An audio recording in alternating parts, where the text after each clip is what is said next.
When you're at the end of your shift as a delivery driver, there is one sentence that is worse than any other to hear. "Hey Hal, hold up a minute. I've got a customer on the line."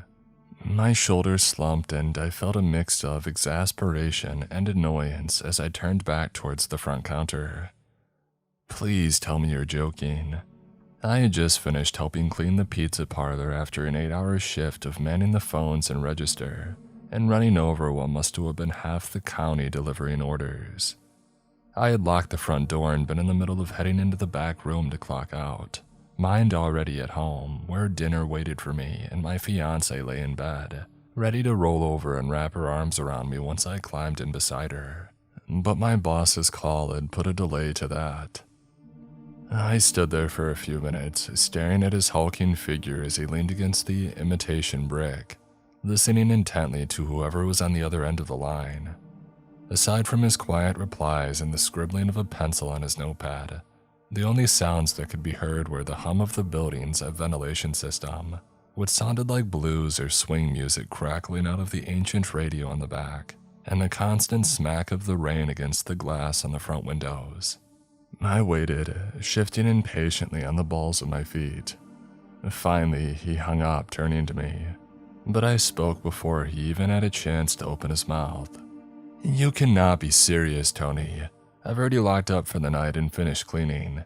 Everything's powered down and, more to the point, we're closed." I pointed behind me to the clock ticking on the wall, which showed the time to be almost 10 at night. In response, Tony's face darkened and he also pointed a meaty finger at the clock. "Actually, Hal, if you take another look, we're not officially closed for another 5 minutes, and you remember our motto." He pointed to the large sign over the front counter. "Whether an hour to close or a minute, if you order, we make it happen." His scowl intensified. "That's been our creed since my father opened this joint 70 years ago, and it's not about to change now." I let out a groan. "Dude, you take tradition a little too far, you know that."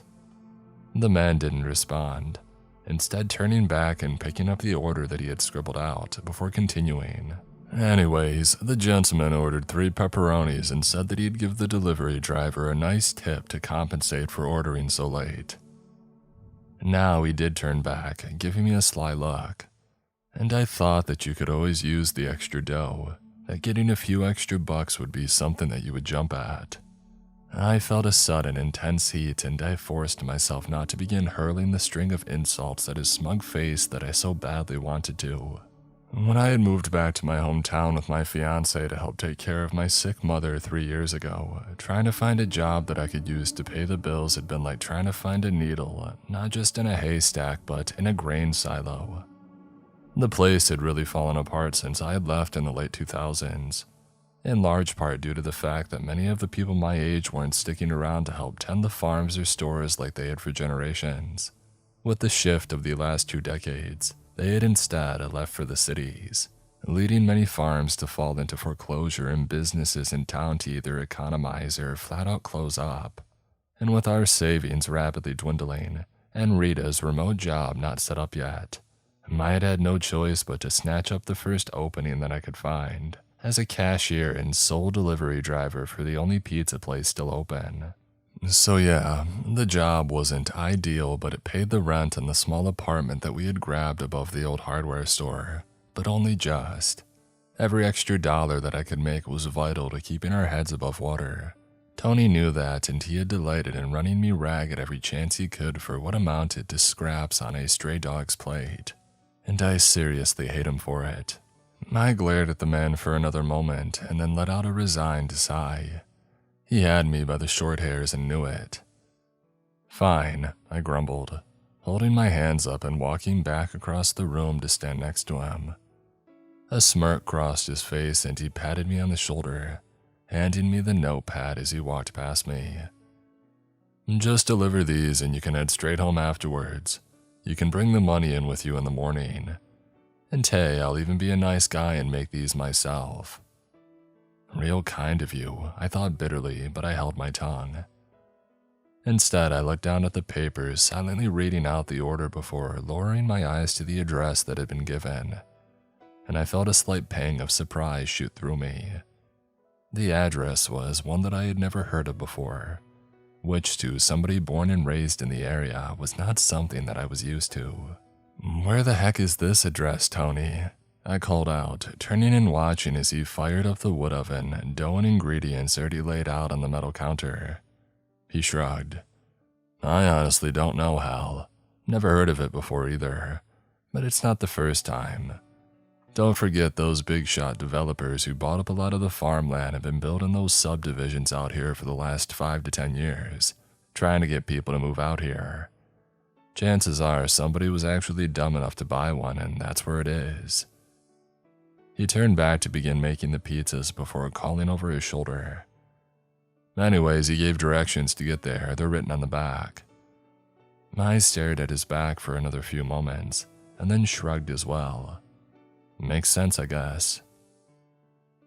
Half an hour later, I stepped out the back door into the pouring rain. Bending over to protect the boxes, I made a mad dash for my car, which sat almost at the other end of the parking lot. By the time I reached it, jamming the keys into the lock, my coat was soaked and my hair was matted to my forehead. Dropping the pizzas into the passenger seat, I dropped into the driver's seat and I yanked the door shut. Yanking off my jacket, I threw it into the back seat and smoothed my hair back, rubbing my arms and shivering slightly as a loud rumble of thunder came from outside. Unbelievable. February weather. I muttered, leaning over to open my glove box as I slid the key into the ignition in the center console. After fumbling for a moment, I pulled out a battered map, flicking on the dome light as I unfolded it, shifting my gaze between it and the directions. I traced my finger over it as I read the first few lines, which led me out of town onto the back roads. But it wasn't long before it became useless. This thing was about 30 years out of date, showing nothing besides a dead end where the directions told me to turn. "Great," I muttered, dropping it on top of the pizza boxes and starting the car. No GPS to help me either.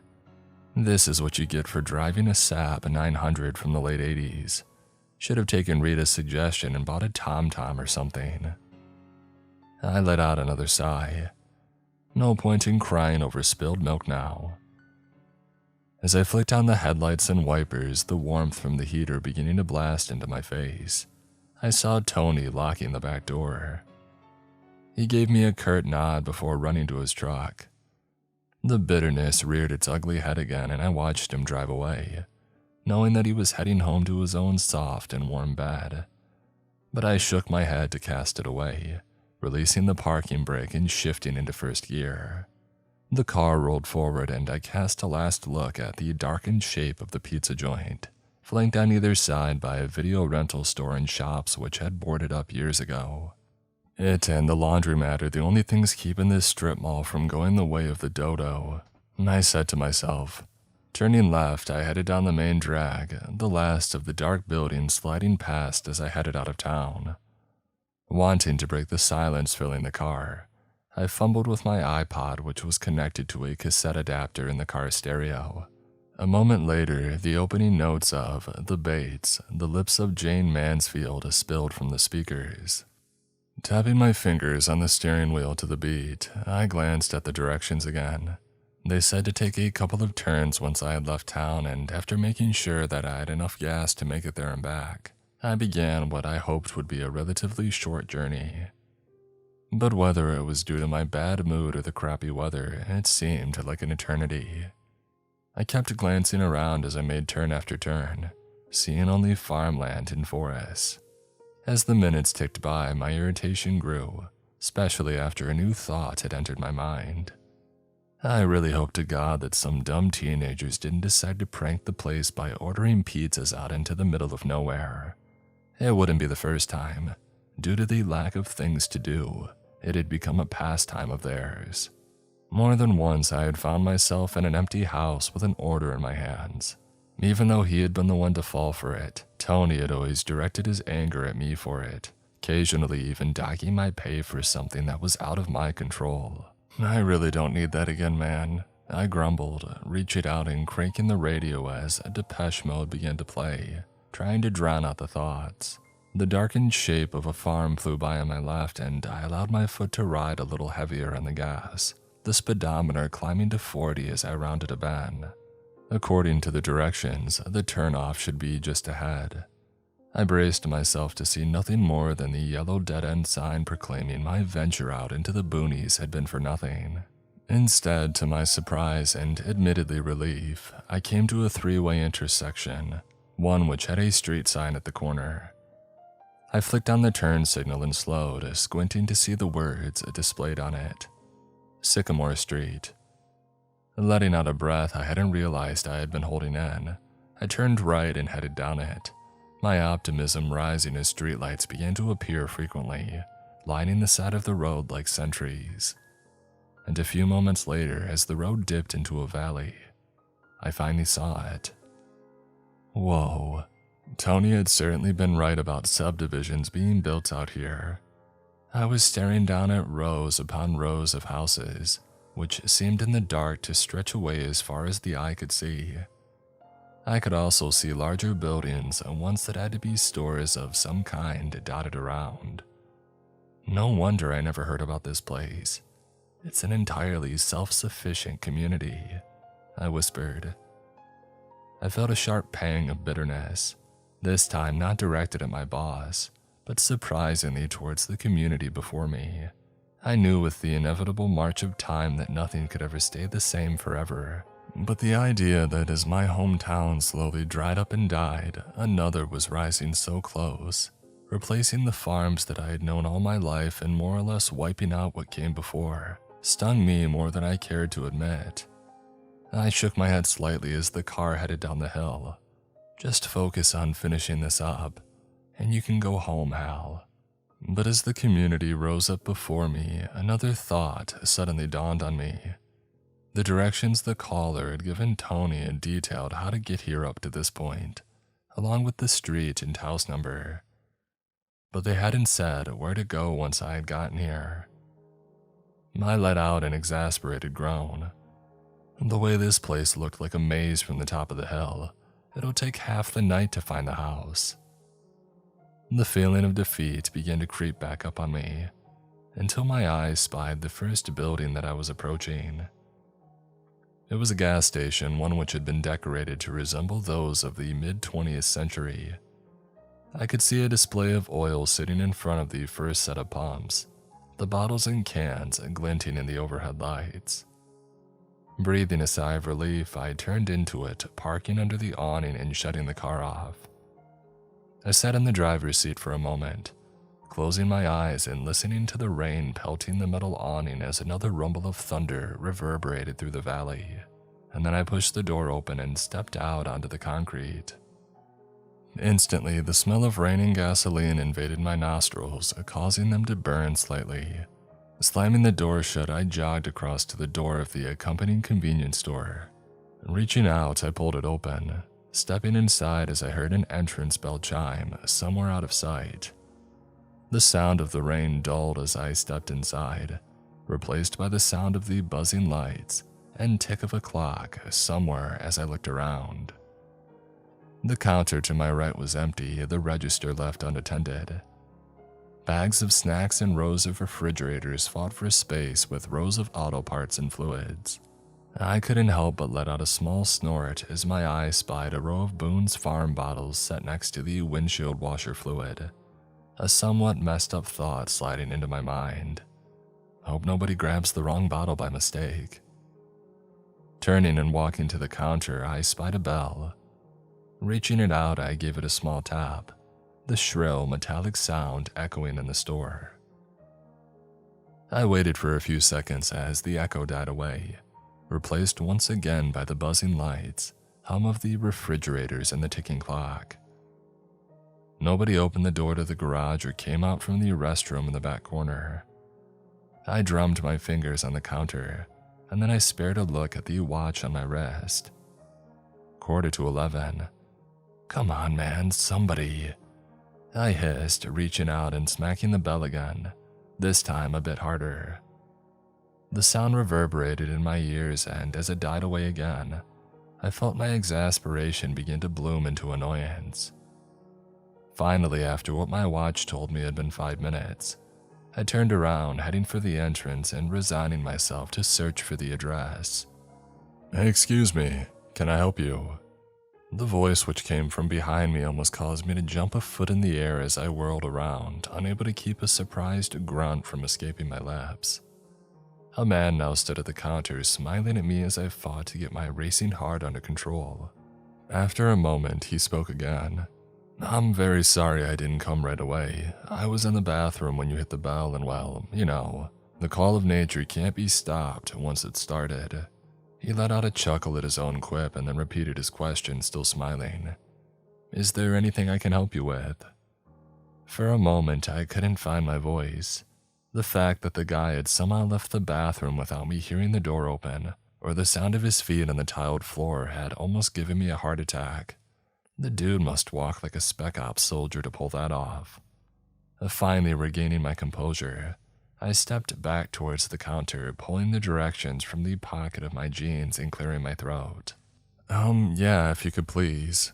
See, the pizza place I work at the next town over got an order from here, and the directions that I was given only get me as far as here.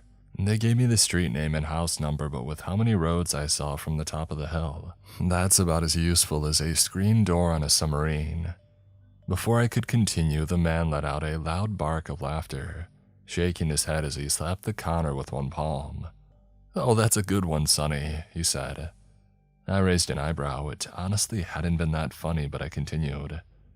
"Yeah, so I was hoping that you might be able to help point me in the right direction, so I can deliver it and be on my way. It's my last delivery of the night, and I would like to get home." The man seemed to soak up my request and then nodded, holding out a hand for the directions. I handed them to him, glancing out the window as he read. The rain seemed to be letting up, thank God. I turned back as he snapped his fingers. "Oh yes, I know the address. Belongs to a wonderful family that just moved in recently, the Corrigans." He pulled a pen from his pocket and began to write on the paper. "Let me just write you down the directions. I'm sure they're beyond starving and looking forward to eat." I nodded absent-mindedly, already planning in my head how to explain my delay to Rita if she woke up when I got home. Glancing out at the lights of the first houses, a question popped in my head. "Hey, by the way, when did this place get put up? I didn't hear anything about it back my way." The man answered, still bent over. "Oh, not too long ago, really. The developers who set it up already did so with many other rural areas across the country. They're expanding now, and the residents which are moving in, myself included, love these kind of areas. Plenty of beautiful views, fresh air for the children to play in, and..." He paused for a moment before finishing. "Well, to be quite honest, and this is just my opinion, but the local food around here is to die for." For a second, I simply nodded absent-mindedly again. Then, as if on a delayed reaction, the man's words suddenly clicked in my head. With them came a small wave of confusion, and I turned back to stare at the top of his head. What? Aside from the pizza place, a sizzler, and a subpar Italian restaurant, which had somehow remained open despite everything, the nearest restaurant was at least 50 miles away. And there was no way that anybody would describe any of those 3 places to die for. I don't know, maybe he's just trying to be nice. I pushed it away as he stood up, holding out the paper for me to take back. "Here you go, hopefully it'll be easy for you to follow." Feeling relieved, I reached out and took the directions from him, glancing at them for a moment before sliding them back into my pocket and raising my eyes back to him, my mouth opening to thank him. And that's when I noticed something which unsettled me somewhat. The man was still smiling at me. I hadn't really noticed it at first, but during our entire back and forth, it had not faltered for a second. Even now, the exact same expression adorned his face, the pearly white teeth almost seeming to reflect the overhead lights. Not only that, but his eyes seemed to almost contain the same twinkle they had when he had first seen me, as if he were privy to some sort of hilarious joke that he chose to keep to himself. A small shiver raced up my spine, and feeling more than a bit creeped out, I began moving towards the door, forcing my voice out calmer than I felt. Yeah, thanks a lot, man, this helps. Have a good night. I turned and strode quickly for the exit, and behind me I heard the man's cheerful voice ring out a final time. You as well. And then I was through the door, jogging back through the rain towards my sab. Opening the door and climbing inside, I quickly shut it behind me and impulsively locked it. For a few moments, I simply sat there trying to make sense of the interaction in my mind.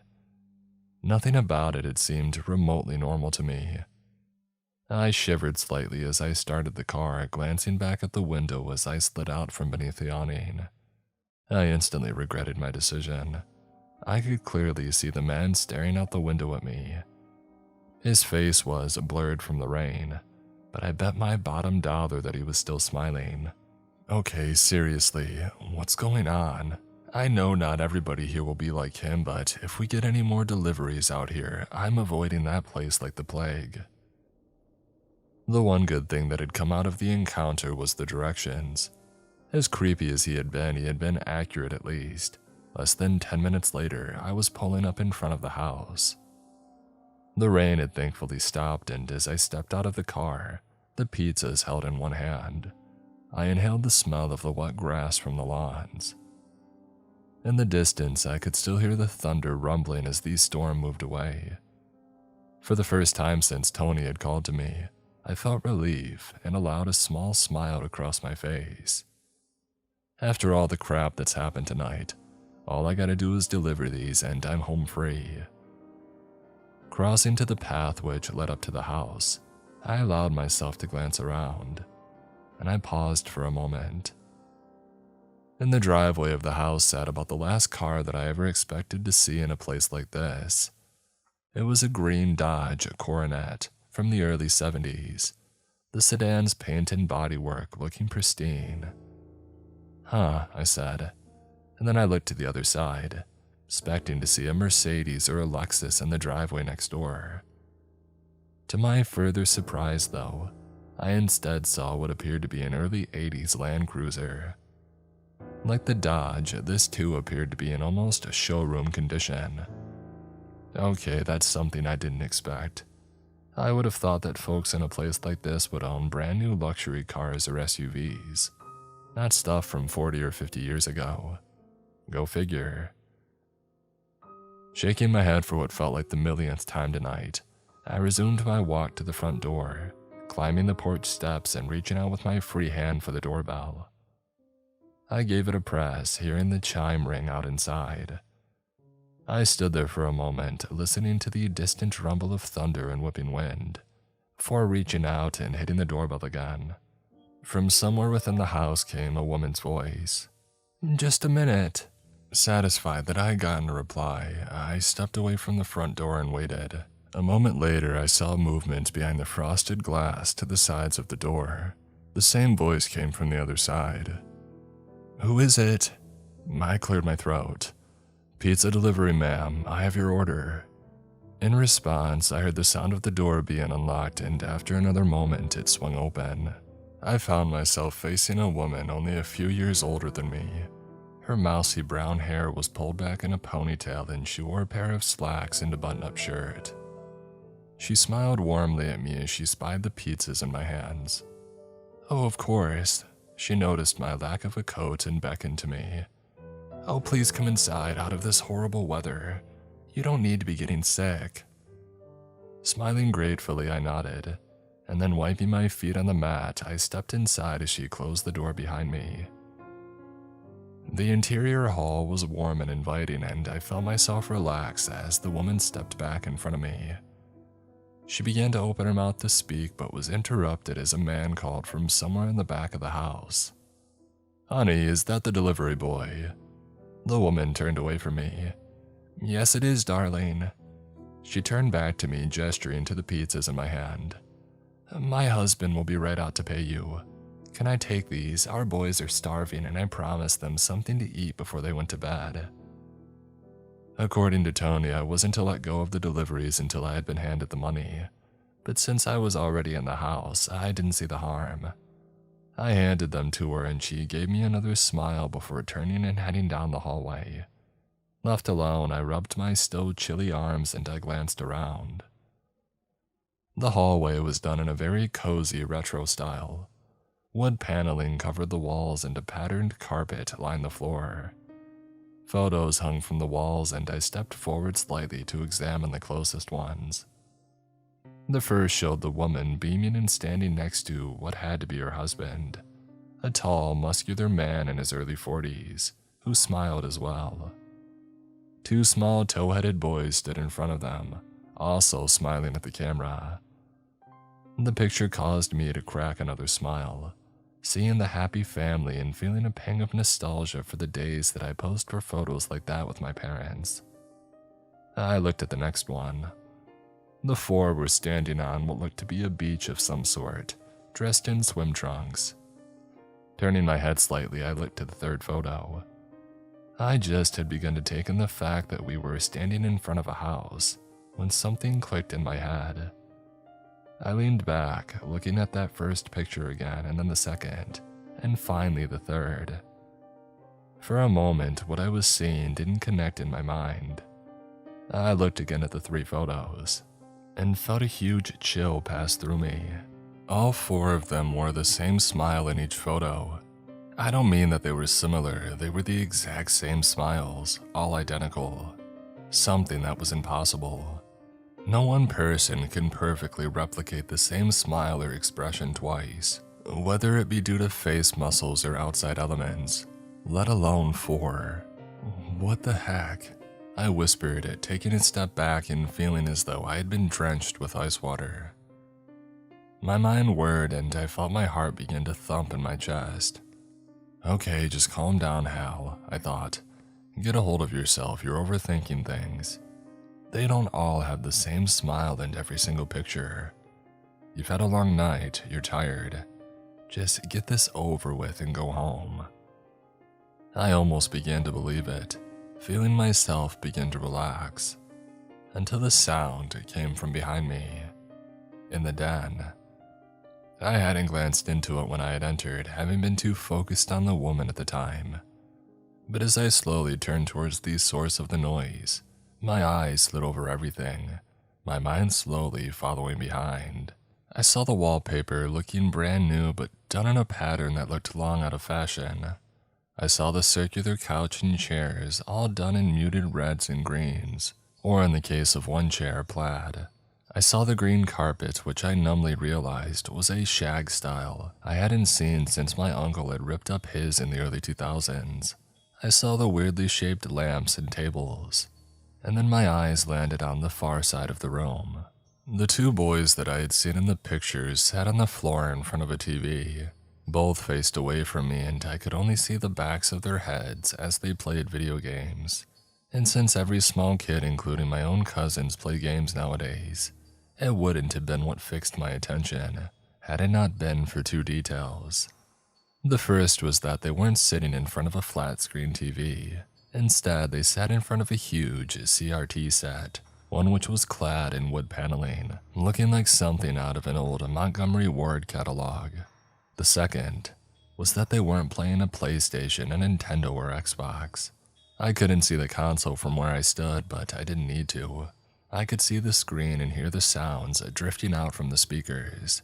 They were playing an Atari. In any other situation, it wouldn't have been something that I would have batted an eye at. In fact, I would have loved seeing kids playing retro games, as I had grown up with them myself. But between the identical smiles in the photographs, once my mind was futilely still trying to rationalize the brand new 70s decor, and then this, it felt like the cherry on the proverbial creepy sundae. Just like with the guy in the gas station, nothing about this place felt right. Every alarm bell was ringing in my head. And that's when the two boys turned to look at me. Whether they had sensed my gaze or not, I don't know. All I know is that I had to force down a scream at their expressions. Both of them stared at me with identical smiles, smiles which mirrored those they had worn in the pictures that I had gazed at. Something clicked inside of me and I suddenly realized why the gas station attendant had creeped me out. It hadn't just been the fact that he never stopped smiling. It was that the smile didn't seem genuine, like they were more a painted-on facade designed to lull someone into a false sense of security. All of this flashed through my mind as they continued to stare at me. Swallowing a bit, I feebly attempted to plaster a smile of my own on my face and gently raised a hand to wave at them. Neither one of them moved, only continued to stare at me. All the hair on my body was standing on end and I took a step back. Okay, you know what? Screw this. I'll eat the cost that Tony will saddle me with. It's time to get out of here. Feeling vulnerable, taking my eyes off the two boys, I turned to head for the front door, only to come face to face with two grinning visages. Just like with the gas station, I hadn't heard the woman come back down the hallway. She stood almost directly in front of me, her husband by her side. With another shiver, I realized he was almost a half-foot taller than me, something that, at 6'2", I wasn't used to it. Reflexively, I took a step backwards, trying to put space between myself and them. For a moment, there was silence and then the man spoke. "You'll have to forgive me, young man. I was busy putting away leftovers in the freezer, and my wife here always nags me about being rude." They both let out laughs that, like their smiles, were about as real as a clown's face paint. For a moment, I wasn't able to say anything until my mind began screaming at me. "Play along with it. If they don't realize you're onto them, you might be able to leave." I took another almost imperceptible step back and forced myself to speak in a voice that was the antithesis of what I felt. "Oh, it's quite all right, sir. Believe me, my fiancé nags me about the same thing." Both of them chuckled again, and I felt another shiver at the sound. "Well, I'm glad I'm not the only one with that issue." He reached into his pocket and withdrew his wallet. "Now, how much do I owe you?" he asked. $24.76, sir, I managed out. He pulled the money out, counting for a second before holding it out to me. "Here you are, son, plus a tip for the trouble of coming out so late." Feeling as though I were inches away from escape, I forced a smile on my lips and reached out, grabbing the money that he offered, risking a glance up at their faces as I did. And I froze. I didn't mean that I froze in fear or indecision. As soon as my eyes met theirs, it felt much like the way someone who's been hypnotized must feel. Everything drifted away and I was vaguely aware of my arms lowering at my sides. My vision blurred and the sounds began to feel as though I were hearing them down a long tunnel. Part of my mind attempted to scream at me, but I was unable to react to it. I simply stood there, almost feeling as if I had stepped out of space and time. Very faintly, I heard the sound of a boy's voice calling out, "Mom, we're hungry. Is it time to eat yet?" After a moment, a woman's voice answered, sounding just as distant as the boys had. "Yes, dear, it's time." For some reason, I'll never be able to understand why, that one sentence snapped me back to my senses. I came to, flying forward from the dark tunnel that I had drifted into, finding myself back in the hallway. As soon as I did, I had to clamp my jaw shut to keep from screaming my lungs out. All four of them stood in front of me less than 2 feet away. All four still wore the same smiles as before, with one horrifying difference, one that I've seen in my nightmares ever since. Their heads were tilted down slightly and their smiles no longer seemed fake and inviting. They now looked genuine, and so very hungry. As soon as the realization hit me, I was a blur of motion, twisting around and dashing for the front door. Behind me, I felt more than heard the family recoil in surprise. They hadn't expected me to snap out of my trance. I knew they would regain their composure in seconds, but I was already tearing open the front door. Dashing outside and slamming it closed behind me, I took a huge, bounding step and launched myself off the porch, beginning to dash for my car. But I had taken less than 3 steps when I froze again. My blood froze like ice in my veins and I couldn't help but let out a gasp. I was no longer alone on the street. Everyone was outside. Men, women, children, and teenagers. All of them stood in the yellow glow spilling out of their open doorways. Some were only a few steps outside, while others were closer to the street. But they all wore the same horrific expression on their faces, the same hungry smiles as the family inside. Finding my feet again, I raced for my sob. Behind me, I heard the sound of the front door opening, but I didn't dare spare a glance back. I knew that if I did, I would fall under the same spell that I had before, and this time I wouldn't come out of it. I didn't look at anyone, merely kept my gaze fixated on my car. Mercifully, I had unlocked it, and I yanked the driver's door open, launching myself into the seat and slamming it behind me. Fumbling with the keys, I jammed them into the ignition. The engine roared to life, and I spared a glance as I yanked the shifter into first gear. I caught a glimpse of everybody advancing on my car, their smiles still there, but now their eyes seemed to hold a mixture of anger and desperation. I floored it. The sound of the screeching tires filled my ears. I shot forward, the car launching down the street. I heard something slam into the back of the car and felt the rear end fishtail slightly. Fighting for control, I shifted into third gear and kept my foot hard down. The sob straightened out and I glanced down at the speedometer, seeing that I was already doing 45. I took the first left, trying as hard as I could to recall the layout that I had had to navigate to reach my destination. I'm not getting lost in the suburbia. Here.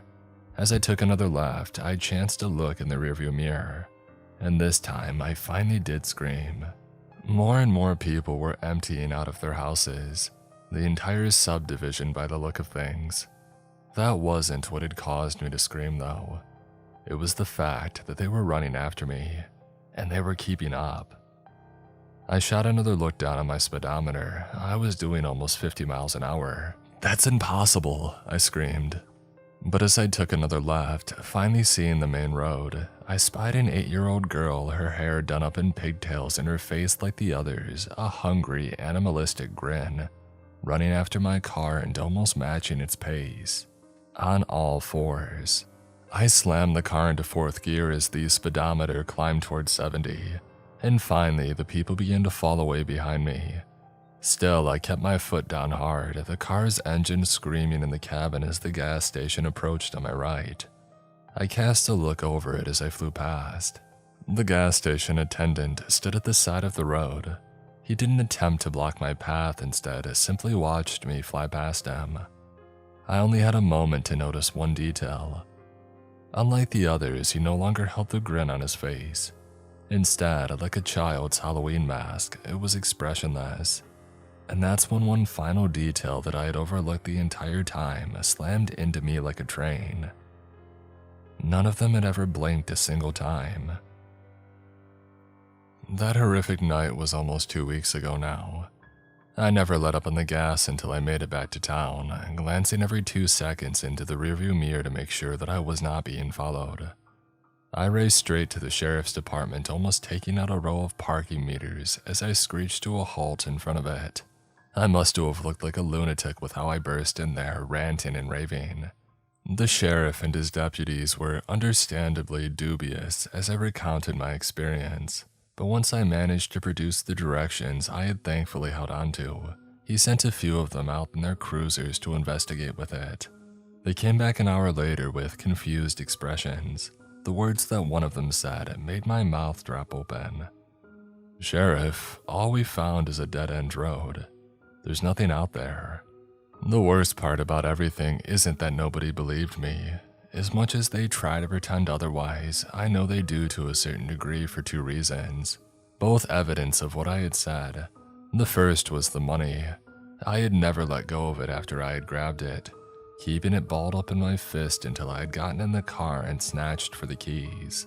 All of it looked brand new with one exception.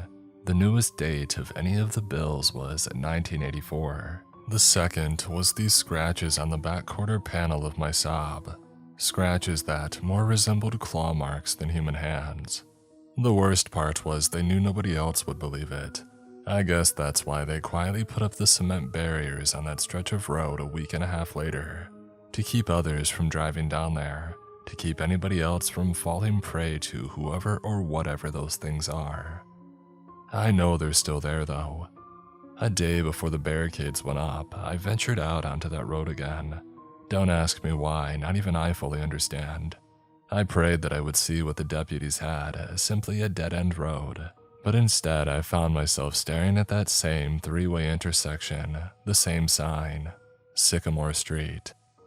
I quit my job working at the pizza place the very next day. Tony gave me crap for it, for not bringing the money in. I simply told him to call the sheriff. I'm trying currently to find some kind of remote job. Rita, God bless her, has been helping me. I should have an interview coming up in a few days. If it weren't for the fact that my mother lives here and refuses to leave the house that my dad built for her, I would have simply packed our things up and left. But we don't seem to be in any danger here in town, so we've stayed, for now at least. And that brings me to why I'm posting this here. The first is to simply let it out of my head. I've had horrible nightmares almost every night since. Nightmares about what might have happened if I hadn't snapped out of that trance. About what they would have done to me. I frankly don't care if you believe me or not. I simply hope this might be a form of catharsis. Something that may stop me from waking my fiancé up with my screams. But I have another reason. And regardless of whether you believe me, I beg you, please, if nothing else, at least heed this warning. Because I can't stop thinking about something that the man in the gas station or whatever he had truly been said to me. The developers who set it up already did so with many other rural areas across the country. They're expanding now. That sentence and its implications scare me almost more than anything else. So please, if you ever find yourself out in the middle of nowhere and you stumble across a seemingly secluded community or suburb, one that you never heard about being built, filled with things that make it seem like a place out of time, don't investigate it. Turn around and drive as fast away from it as you can, and don't look back. Because things dwell in them waiting for, or sometimes luring people into them. Much the way an anglerfish uses the light on its head to lure prey close enough to devour. And unlike me, you may not make it out.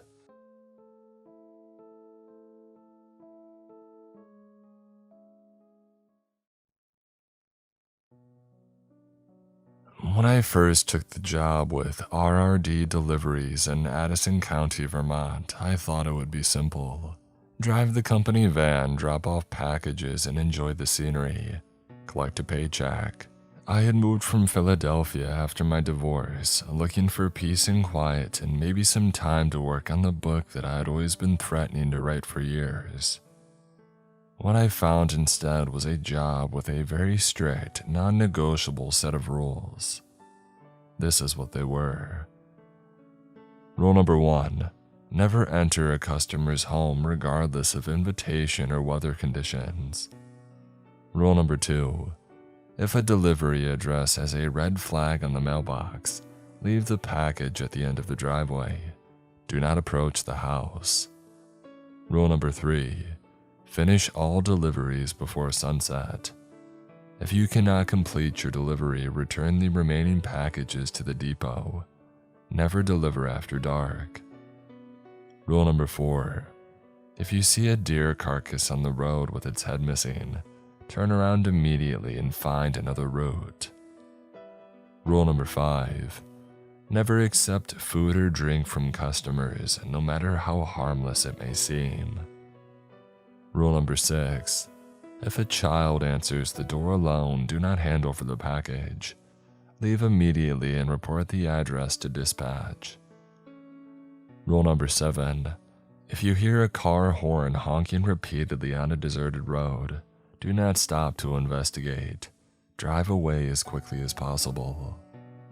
I thought at first that they were bizarre local superstitions or overblown responses to isolated incidents. It took me less than a week to discover how wrong I was. My third day on the job, I had a delivery for a farmhouse about 20 minutes outside of town, tucked away at the end of a winding dirt road.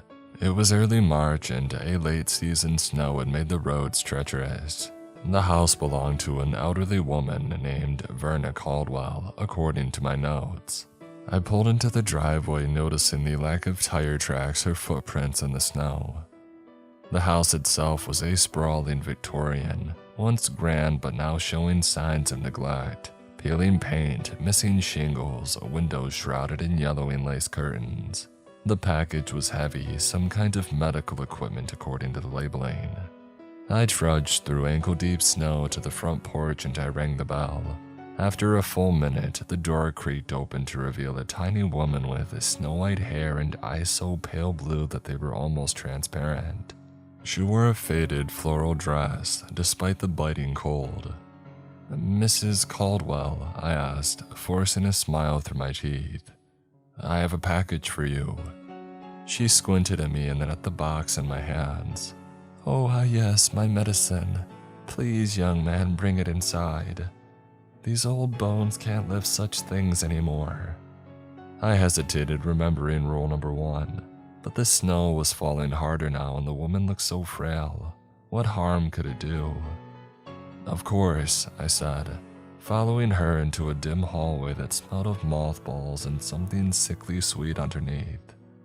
The interior of the house was cluttered with decades of accumulated possessions. Stacks of yellowed newspapers, porcelain figurines crowded on every surface, framed photographs covering the walls. But what struck me most was the temperature. Despite the blizzard outside, the house was stiflingly hot. "Oh, just through here," Mrs. Caldwell said, leading me toward what I assumed was the living room. "You can set it down near my chair." I followed, the floorboards creaking beneath my boots. As we passed a partially open door, I glanced inside and froze. The room was a bedroom, dimly lit by a single lamp. On the bed lay what I first thought was a mannequin, a life-size doll dressed in an old-fashioned suit. But mannequins don't have skin that sags around the jaw, or wisps of real hair carefully combed across a balding scalp. It was a man, elderly and impossibly thin, lying perfectly still on top of the covers. His eyes were open, staring blankly at the ceiling. "Mrs. Caldwell," I said, my voice catching, "is that man all right?" She turned, her pale eyes narrowing. "Oh, my Herbert is fine. He's resting. He doesn't like to be disturbed." I stepped closer to the doorway, unable to help myself. The man hadn't blinked one time since I had noticed him. His chest didn't appear to be moving. "Ma'am, I think you might need medical attention." Her expression hardened. "I told you he's resting. He gets like this sometimes. Now come along, the living room is just ahead." Something was very wrong. I set the package down in the hallway, backing toward the front door. "Actually, I just remembered that I'm not supposed to come inside customers' homes. Company policy. I'll leave this here for you." Her face changed then, the grandmotherly facade dropping away. "You shouldn't have looked in that room, boy." Her voice had dropped an octave, suddenly stronger. "Herbert doesn't like strangers seeing him like this." I was at the door now, fumbling for the knob. "I'm sorry to have disturbed you. Have a good day, Mrs. Caldwell." She moved with a surprising speed for somebody her age, positioning herself between me and the door. "But you've only just arrived. Herbert would love to meet you properly. He so rarely gets visitors these days." Behind me, I heard a door creak. Turning, I saw the bedroom door opening wider, though no one was visibly pushing it. "I really have to go," I insisted, finally managing to open the front door. "Other deliveries, you know." Mrs. Caldwell's hand shot out, gripping my wrist with shocking strength. "Don't be rude, young man. It's only a little visit. Herbert needs his medicine, you see, and you look so healthy." I yanked my arm free and stumbled backward onto the porch. Without looking back, I ran to my van, slipping twice in the snow. As I fumbled with my keys, I glanced at the house. Mrs. Caldwell stood in the doorway watching me. Behind her, a tall, skeletal figure appeared, a man in an outdated suit, moving in jerky, unnatural motions. His head tilted at an impossible angle, but his eyes were fixed directly on me. I've never started a vehicle so quickly in my life. As I peeled out of the driveway, I caught one last glimpse in my rearview mirror. Both figures standing in the snow perfectly still, watching my retreat. And back at the depot, I reported what I had seen to my boss. His reaction surprised me. No shock, no disbelief, just a wary nod. Rule number 1, he said quietly. Never enter a customer's home. Now you understand it. He made a note in his ledger and then picked up the phone and made a call that I couldn't quite hear. The next day, I learned that the sheriff had visited the Caldwell house and found it empty. No elderly woman, no man in a suit, not even furniture. According to property records, the house has been abandoned for nearly a decade after an elderly couple had died there, Herbert and Verna Caldwell. The package which I left in the hallway was never recovered.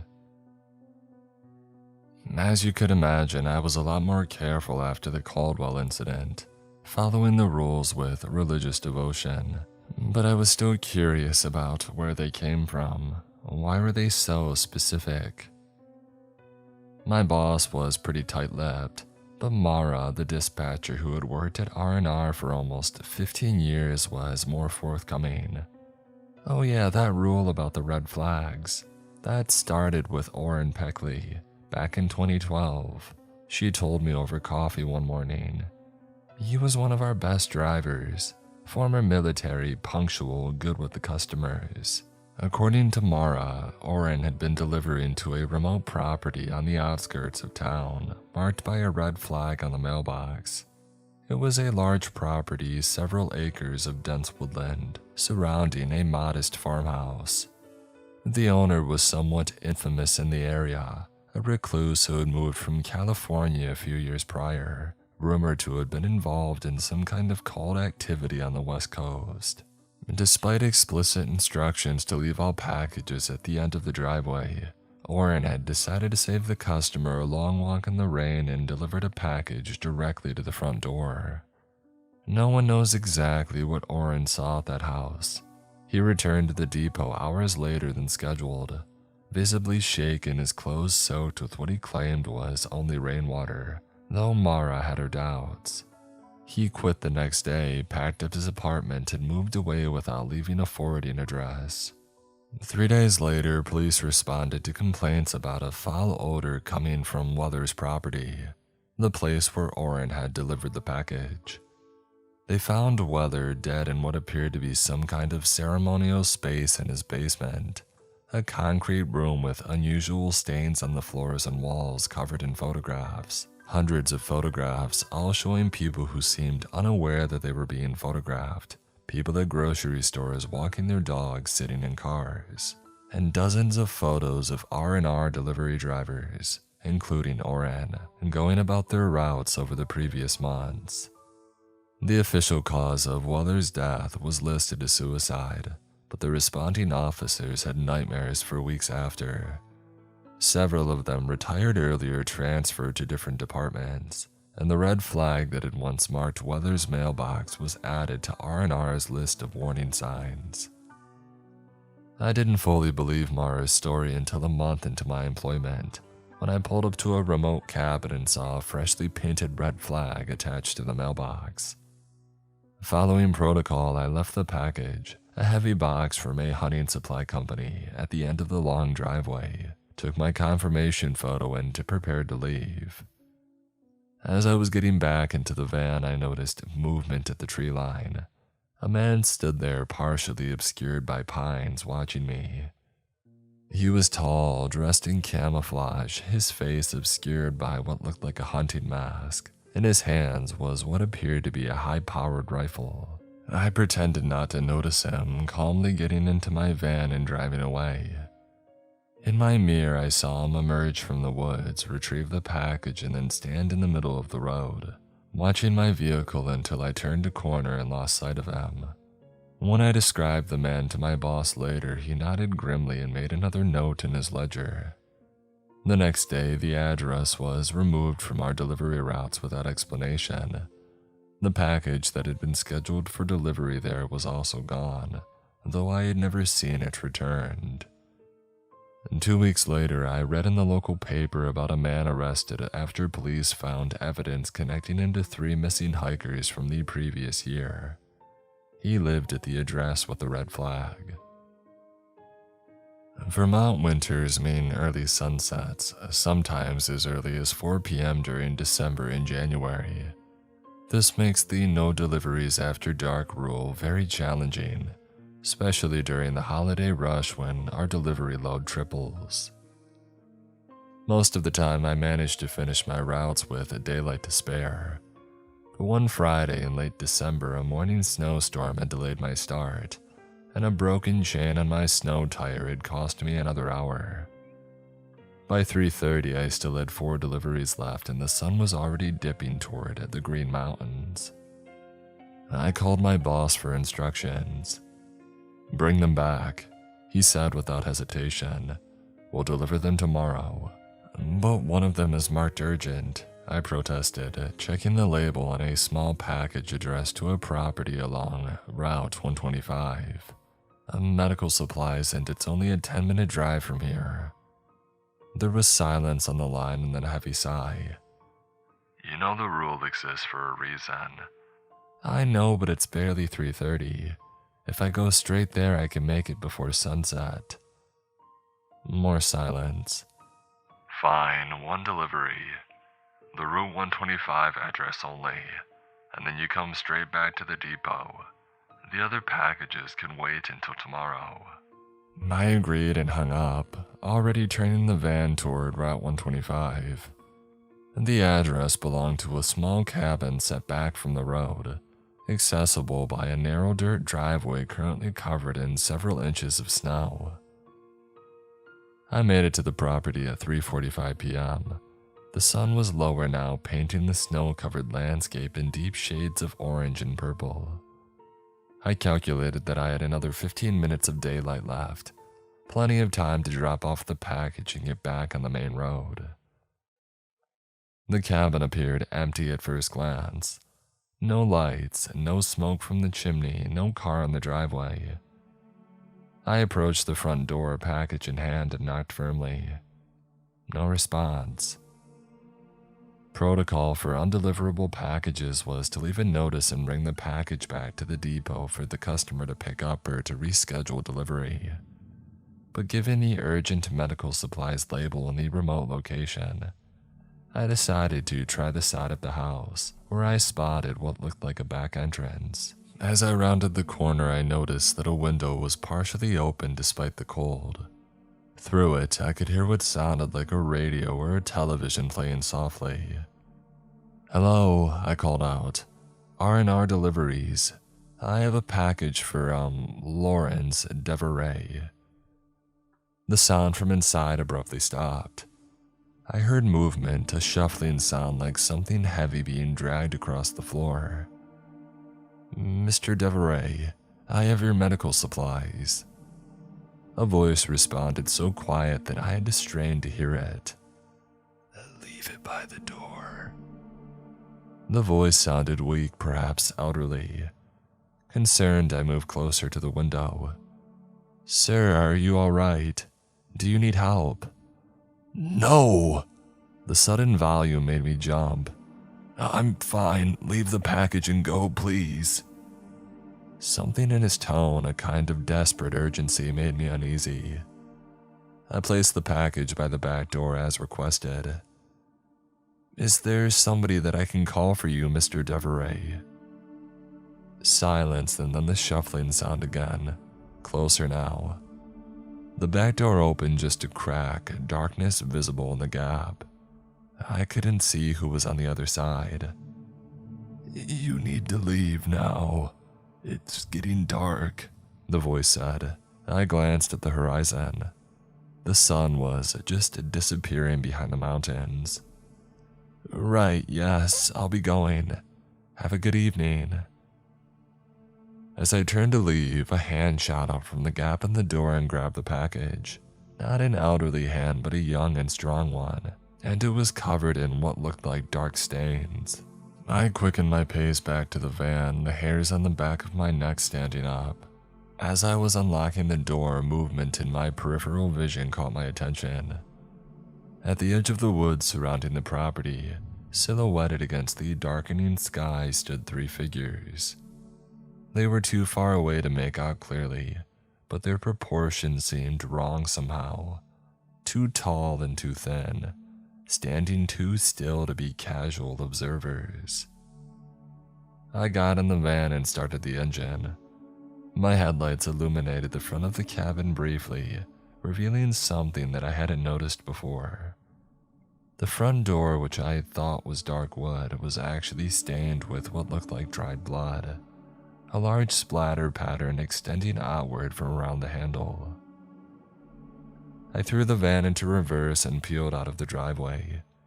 In my rearview mirror, I could see the 3 figures now moving toward the cabin with an odd, synchronized gait. The following morning, I asked my boss about Lawrence Deveray. His expression darkened. What about him? I delivered a package to him Friday just before sunset. He seemed not well. My boss closed the office door and lowered his voice. All right, listen carefully. There is no Lawrence Deveray. That cabin has been a problem for us for years. Different names, different excuses for deliveries, but always the same pattern. Urgent packages, requested delivery times right before sunset. I don't understand. 3 drivers before you have made after dark deliveries to that address. 1 disappeared entirely. The other 2 came back, changed. They quit suddenly and moved away. But before they left, they tried to convince other drivers to make deliveries to that same address. So who was I delivering to? He shook his head. I don't know, but I do know this. That address is now blacklisted, and you're lucky that you left when you did. Vermont's rural roads are often decorated with unfortunate wildlife casualties, especially during hunting season. After 6 months on the job, I had become desensitized to the occasional dead raccoon or squirrel. Even deer weren't uncommon, though most hunters would take their prize rather than leave it on the asphalt. So when I came across a headless deer carcass blocking the narrow dirt road leading to the Ballman property, my first thought wasn't about rule number 4. I assumed it was a hunter's kill that had been partially claimed and then abandoned for whatever reason. Unpleasant but not alarming. I was about to drive around it when I remembered the rule. It seemed absurd. I mean, what difference did it make if the deer was missing its head? But after my experiences with the other rules, I wasn't taking chances. I put the van in reverse and began looking for an alternate route to the Ballman residence. My GPS showed a longer way that would add about 20 minutes to my drive. Annoying but manageable. As I turned the van around, I noticed something odd about the deer carcass that had escaped my initial observation. There was almost no blood on the road. A recently killed deer, especially one that had been decapitated, should have left a substantial puddle of blood. This one looked as if it had been carefully drained first, and then deliberately placed in the center of the road. I took the alternate route, checking my mirrors frequently to make sure that I was not being followed. The Ballman property was located in one of the most remote areas on my way, surrounded by dense forest on 3 sides and a small lake on the 4th. The only access was via the narrow dirt road that I had abandoned, or the longer route that I was currently taking. When I finally arrived, I was met by Mrs. Ballman, a woman in her mid-60s with sharp features and the no-nonsense demeanor of someone who had spent her life in rural isolation. She seemed surprised to see me. "Oh, you're earlier than expected," she remarked, signing for her package. "Most drivers don't make it here until much later." "Yeah, there was a blockage on the main road, a deer carcass. I had to take the long way around." Her expression changed instantly, eyes widening slightly. "A deer? Missing its head by any chance?" I nodded, suddenly uneasy. "Well, yes, actually. How did you know?" She glanced toward the woods, and then lowered her voice. "You were right to turn around. That's their sign." "Their sign? Whose sign?" "The Willard family," she replied, as if that explained everything. "They live deeper in the forest where no roads go. They have for generations, and they don't like visitors, and they have, well, unique ways of marking their territory." I had never heard of the Willards, but something about the way she said the name made my skin crawl. "Well, are they hunters?" "Of a sort." She clutched the package to her chest, already retreating into her house. "They're selective about their prey. Stay on the main roads, young man, and if you ever see another sign like that, do what you did today. Turn around and don't come back another way. Just skip the delivery entirely." "What happens if you ignore the sign?" I asked, unable to help myself. She was almost inside now, the door half closed between us. "Ask your boss about the guy named Jackson. He was a driver here back in '97. He ignored the signs." And with that, she shut the door firmly. When I returned to the depot, I did ask my boss about Jackson. His normally ruddy complexion paled though. "Who told you about that?" he demanded. "Mrs. Bauman said that he was a driver who ignored some kind of warning sign from a family called the Willards." My boss's hand went to a small scar on his neck, a detail that I had noticed before but never questioned. "Yeah, Jack was my friend. We had started at R&R the same year. He was a good driver, but dang, he was stubborn. Thought that all the rules were just old-timer superstitions." According to my boss, Jackson had encountered a headless deer on a remote road, but continued anyway. His van was found there 3 days later, abandoned about 5 miles from where he should have been. The keys were still in the ignition and the packages still in the back. Of Jackson himself, they found nothing but his R&R cap, covered in blood that DNA testing confirmed was his. "Yeah, the official report blamed it on a bear attack," my boss said bitterly. "But bears don't string up a man from a tree and drain him like a deer. Bears don't take trophies." He refused to elaborate further. But the next morning, I found a sealed envelope in my locker containing a single newspaper clipping from 1997. It detailed his disappearance and the subsequent search. What my boss hadn't mentioned was that 3 members of the search party had also disappeared. They were found a week later at their campsite, their tent shredded, and their bodies arranged in what the article described as a ritualistic display. All 3 were missing their heads. The hardest rules to follow are the ones that require you to be impolite. In rural Vermont, hospitality is practically a religion. Refusing an offered cookie or a cup of coffee makes you feel like it's a personal insult. But rule number 5 was clear, and after what I had seen and heard, I wasn't taking any chances. Most customers understood a polite, "Hey, no thank you, I'm good," without taking offense. Some even seemed to expect it, nodding slightly as if I had passed some kind of test. But this one particular delivery was very different. Mrs. Hargrove lived alone in a charming cottage just outside of Bristol, surrounded by vibrant flower gardens even in the depths of winter, thanks to a surprisingly high-tech greenhouse attached to the south side of her home. She was in her 70s, petite and rosy-cheeked, the very picture of a storybook grandmother. I delivered to her often, She was an avid online shopper, ordering everything from books to gardening supplies to specialty foods from around the world. Each time I arrived, she would greet me with a smile and an offer of freshly baked goods or herbal tea from my own garden. Each time I politely declined, and each time, her smile would falter just slightly before she recovered her cheerful demeanor. After several months of this routine, I had almost forgotten she was the exception to the typically understanding Vermonters. And then came the day of the blizzard, a February nor'easter that dropped 2 feet of snow in a matter of hours. Most deliveries had been suspended, but I had already been out of my way when the storm had intensified. My boss radioed in, instructing me to find somewhere safe to wait it out rather than risk the increasingly treacherous roads back to the depot.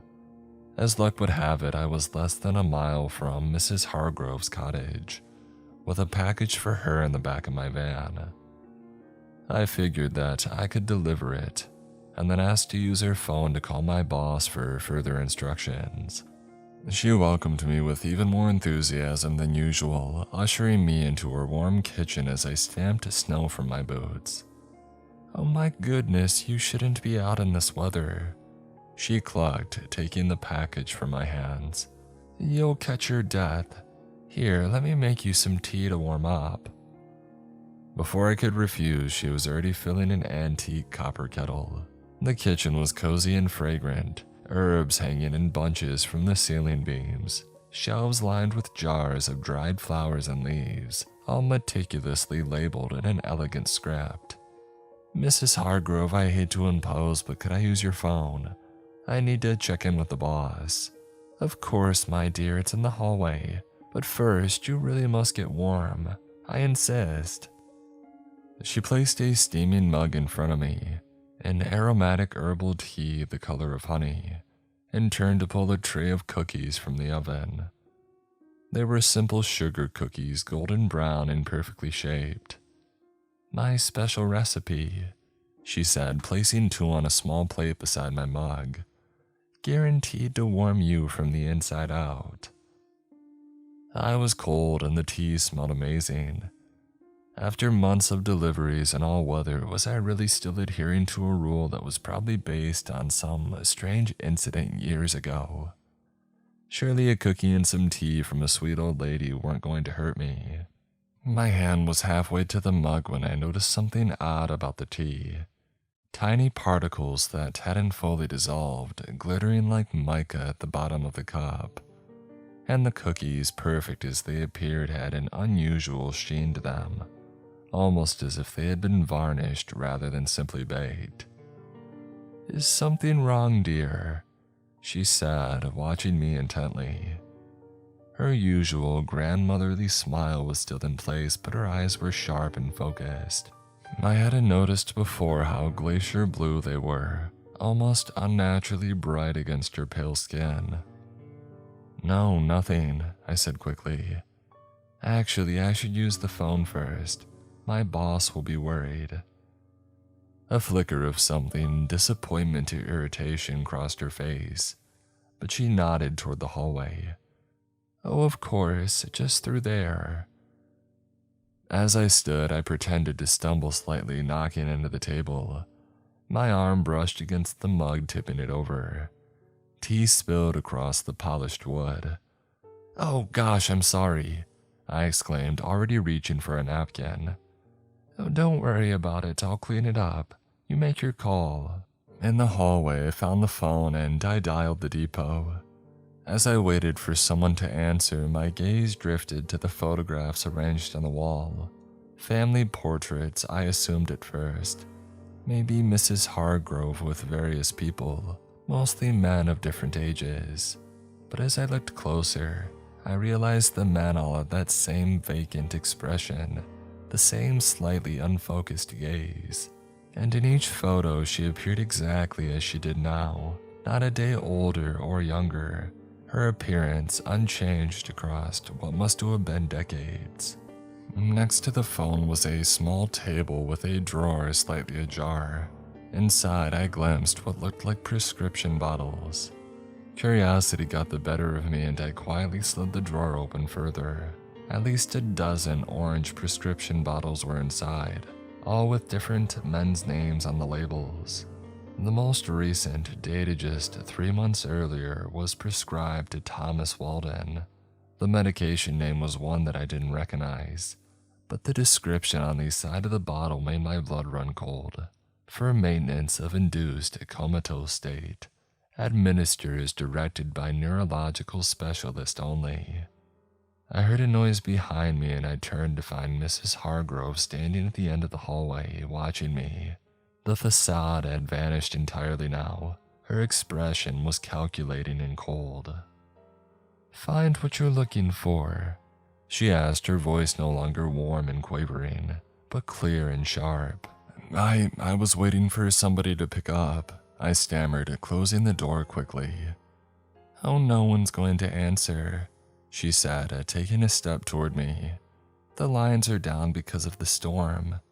You'll have to stay until it passes." She was blocking the path to the front door. Behind her, the kitchen and the back door suddenly seemed very far away. "That's okay," I said, trying to keep my voice steady. "The van has a radio. I can get back to it now that the snow has let up a bit." It was a lie. The storm was still raging outside, but I needed to get out of this house. "Oh, don't be ridiculous," she said, taking another step closer. "You can't drive in this, and besides, I've been so looking forward to having company." Her hand slipped into the pocket of her apron, emerging with what looked like a small pepper grinder. But instead of peppercorns, I glimpsed something green and crystalline inside. "What's in the tea, Mrs. Hargrove?" I asked, backing up until I hit the wall. Her smile returned, but it didn't reach her eyes. "Just herbs from my garden. Special ones that help my guests relax. Stay. They all do in the end." In a flash of clarity, I realized what the photographs on the wall really were. Not family, but a collection. Trophies. I lunged past her, catching her by surprise. She grabbed for my arm but missed, her nails scraping along my jacket. I ran through the kitchen and out the back door into the blinding snow. The van was where I had left it, already covered in several inches of fresh powder. I brushed off the driver's side window just enough to see through, and then I climbed in and started the engine. The tires spun in the snow before finally catching. As I pulled away, I saw Mabel stood in the middle of the road watching me go, that pepper grinder still clutched in one hand.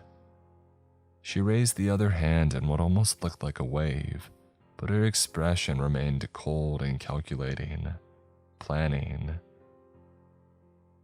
I reported the incident to my boss as soon as I made it back to the depot the next day. He listened without interruption, his expression grim but unsurprised. "Yeah, Mrs. Hargrove has been on our watch list for years," he admitted, "but we've never had enough evidence to do anything about it. 3 of her companions have died in the past decade, all ruled natural causes or accidents. And what about the prescription bottles? The one for Thomas Walden was recent." My boss made a note. "Well, I'll pass it along to the sheriff. He's been trying to build a case against her for years." A week later, police executed a search warrant on Miss Hargrove's cottage. They found an elaborate laboratory in her greenhouse, where she was cultivating various plants with sedative and hallucinogenic properties.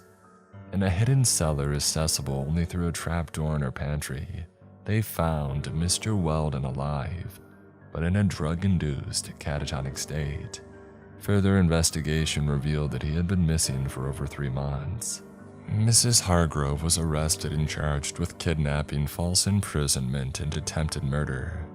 During the investigation, authorities connected her to at least 5 other missing persons cases dating back to the 1980s. And the cottage was condemned and eventually demolished. and in its foundation they found human remains, fragmented bones that forensic analysis determined belonged to at least 7 different individuals. Rule number 6 seemed straightforward enough, a basic safety protocol to prevent packages from being lost or misdelivered. At least that's what I assumed until a delivery changed my perspective entirely. The Fletchers lived in a modern, well-maintained home on the outskirts of town.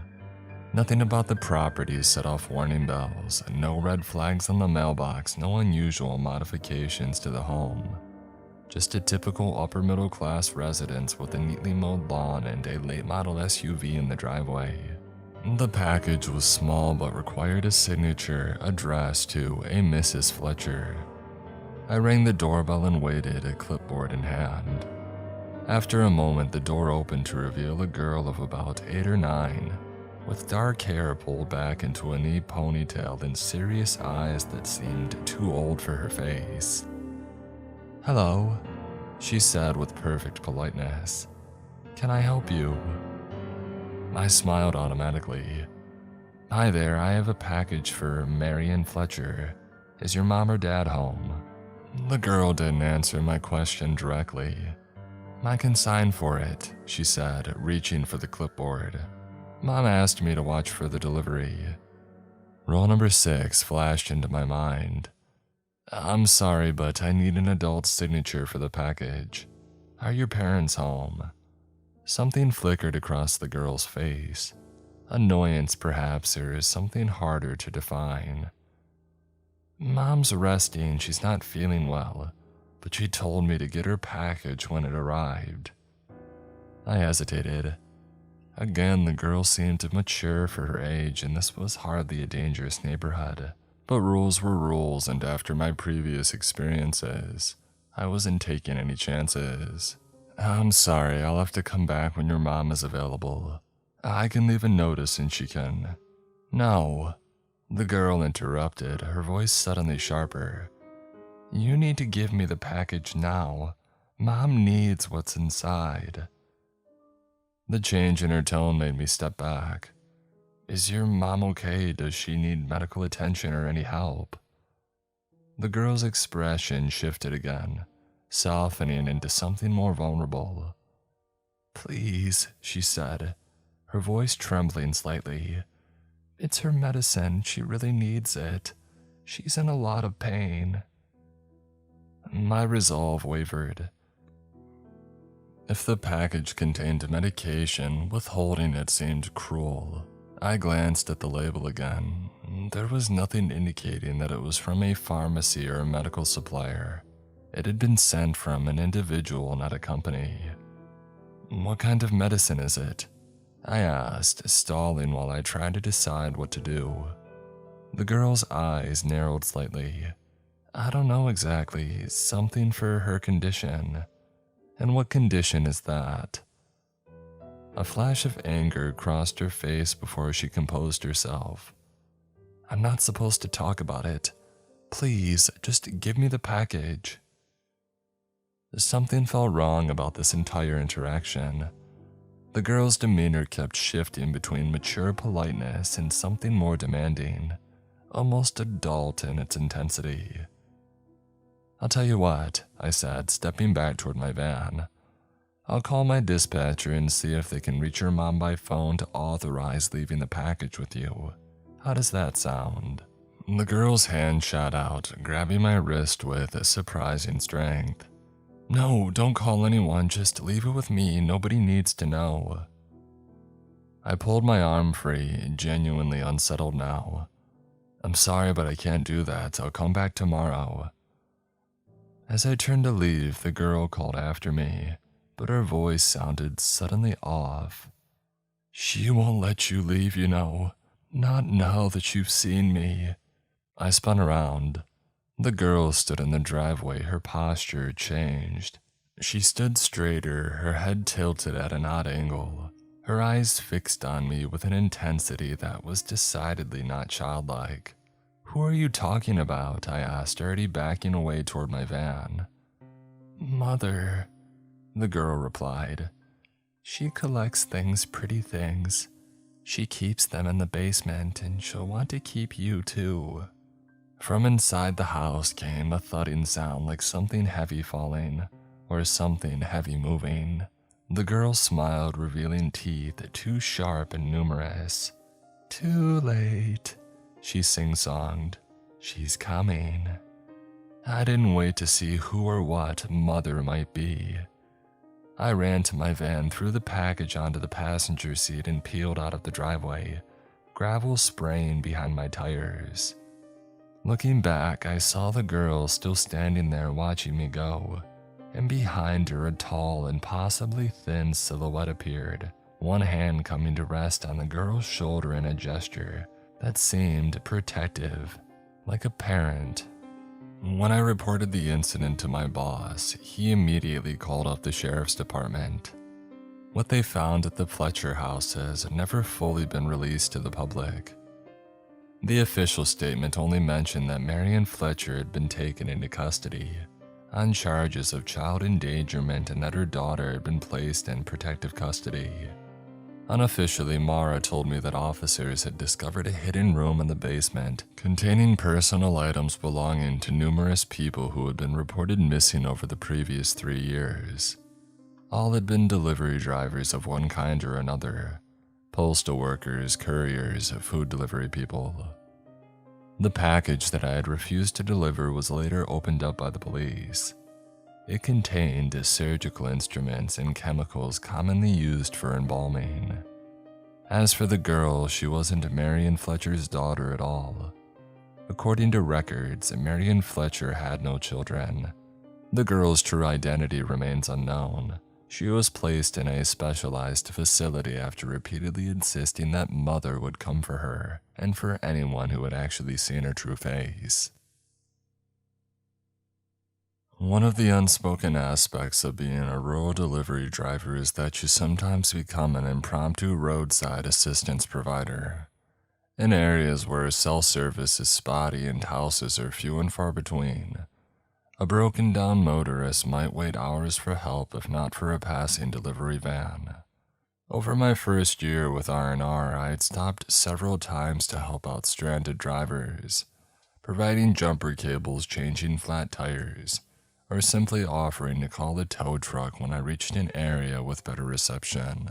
My boss never explicitly discouraged this, though he did remind me that my primary responsibility was to complete my deliveries safely and on schedule.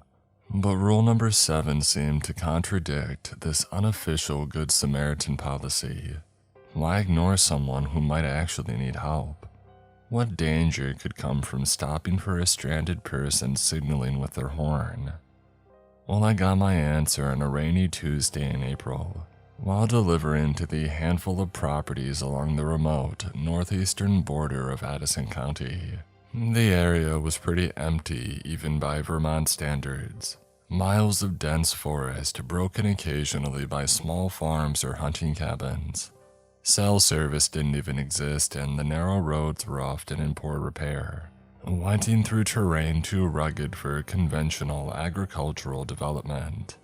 I was on the last leg of my day with only 2 deliveries remaining when I heard it. Somebody honking the horn of their car in a rhythmic pattern. 3 short blasts, a pause, and then 3 more. The international distress signal. The sound came from somewhere up ahead, around a sharp bend in the road. Protocol dictated that I should turn around immediately, but somebody could be hurt or possibly worse. How could I live with myself if I drove away from somebody who really needed my help? I slowed as I approached the bend, debating what to do. The honking continued, growing more insistent. I rounded the curve and saw a blue sedan pulled halfway onto the shoulder, hazard lights blinking in the rain. The driver was still inside, a silhouette visible through the rain-streaked windows, repeatedly pressing on the horn. I pulled up behind the car, leaving my engine running and my lights on. Through my windshield, I could see the driver's side door of the sedan open slightly. A hand emerged, waving weakly, beckoning me closer. My instincts were screaming at me to leave, but my conscience wouldn't allow it. I decided on a compromise. I would call out from my van window, offer to call for help when I reached an area with service, but not approach the vehicle directly. I lowered my window just enough to call out, "Hey, are you alright? And do you need me to call somebody when I get back to town?" The sedan's door opened wider and a man half fell out, catching himself in the doorframe. He was middle-aged, heavy-set, wearing what looked like a business suit, though I couldn't make out the details through the rain. He seemed to be favoring his left leg.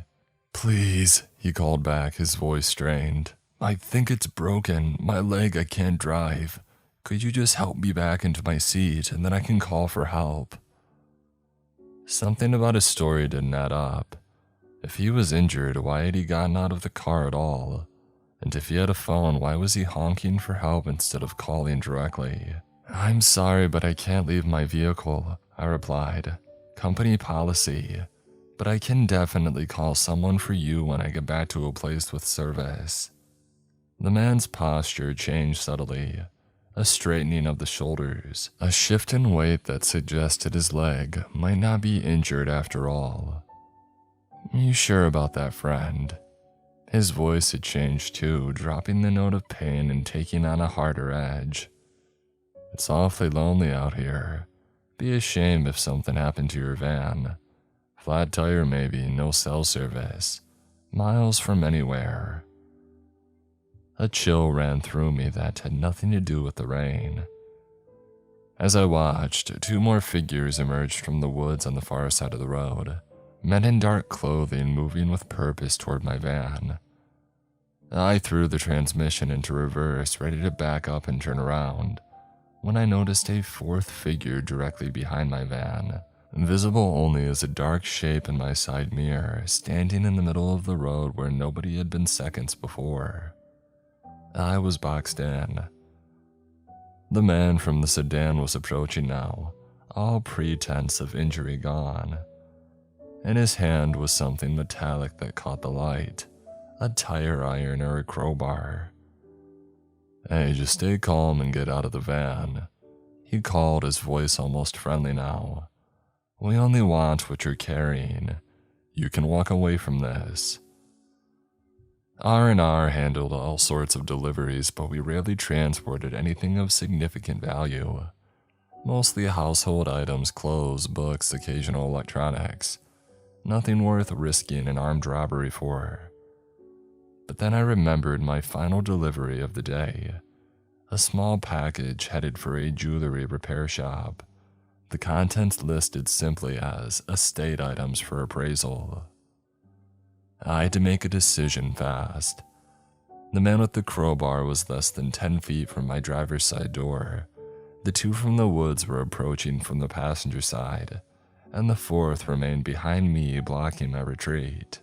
In that moment, though, I recalled something my boss had mentioned during my training almost as an aside. The van has certain modifications, safety features. You probably won't need them, but it's good to know that they're there. At the time, I had assumed he had meant standard security, an alarm system perhaps, or a GPS tracker. But now I wondered if there might be something more. Under the dashboard, partially concealed by the steering column, was a small red button that I had noticed before but had never had a reason to press. Emergency features in vehicles were often colored red. With nothing to lose, I pressed it. Nothing happened at first, but then a high-pitched whine emanated from somewhere beneath the van, quickly rising in pitch until it became inaudible. The men approaching from the woods stopped suddenly, looking around in confusion.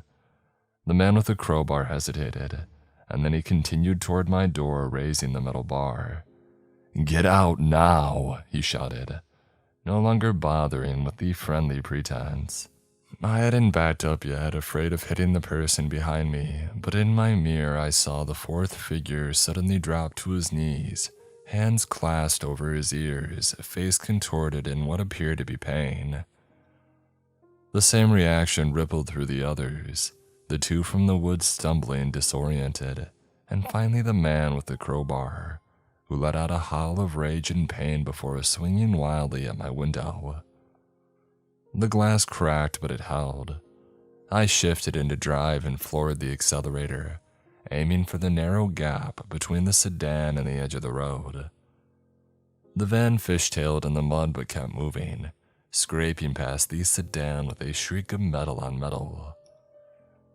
In my mirror, I saw the men recovering already, the effect of whatever sonic deterrent the van had deployed apparently fading quickly.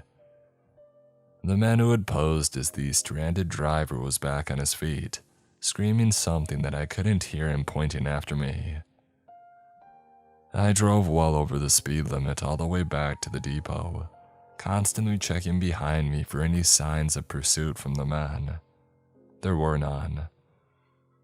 When I finally pulled into the R&R parking lot, my hands were shaking so badly that I could barely turn off the engine. My boss was there waiting for me, concern evident on his weathered face. "You activated the defense system," he said. It wasn't a question. I nodded, still trying to process what had happened.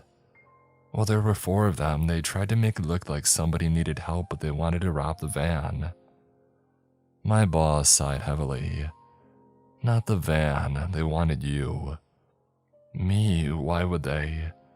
"Because they always want the drivers." He interrupted, his voice tight with an emotion that I couldn't immediately identify.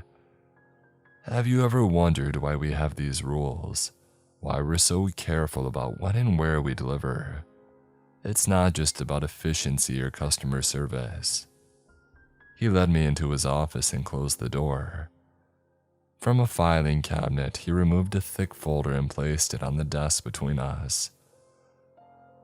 "R&R deliveries have been operating in Addison County for 73 years, he said, opening the folder to reveal yellowed newspaper clippings and faded photographs. "In that time, 46 of our drivers have disappeared or died under suspicious circumstances." The photograph showed delivery drivers throughout the decades, men and women in various styles of R&R uniforms, standing beside vehicles ranging from ancient panel trucks to more modern vans, like the one that I drove. Most of these disappearances have been officially attributed to accidents, animal attacks, or exposure to the elements. But we know better. There is something about this area, something that attracts a certain kind of predator. Not just human, though God knows we have our share of those too. "What do you mean, not just human?" I asked, unsure if I wanted to hear the answer.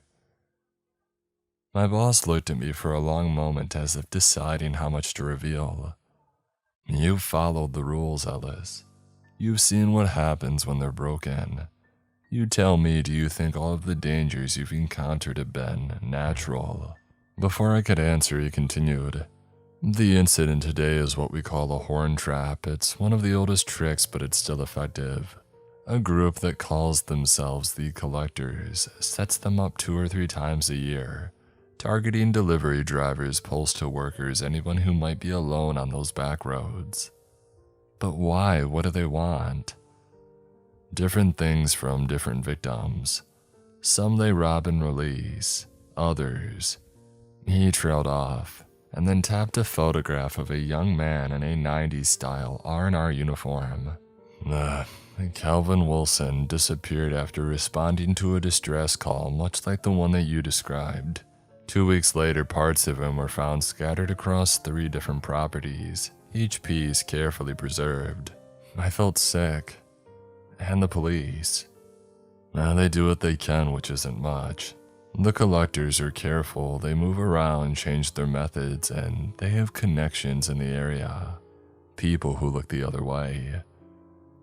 "So that sonic device in the van, a deterrent.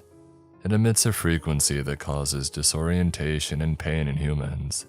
It doesn't last long, but it gives our drivers a chance to get away. We installed them 5 years ago after losing 2 drivers in a single month." I thought about the other rules now, seeing them in a new light. Not just superstitions or local legends, but a defense system built from hard-won experience, each rule a response to a specific threat. The rules, they keep you alive. my boss said, closing the folder. They're not perfect, nothing is out there, but they're the best protection we have against what's waiting in these woods and the back roads. He paused, studying my face. The question is, knowing what you know now, do you still want this job? I should have quit on the spot. I mean, any sane person would have. But something about the way that he asked, as if he already knew my answer, as if he had seen something in me from the beginning that I hadn't recognized in myself, made me hesitate. What happens if I stay? I asked. A ghost of a smile crossed his face.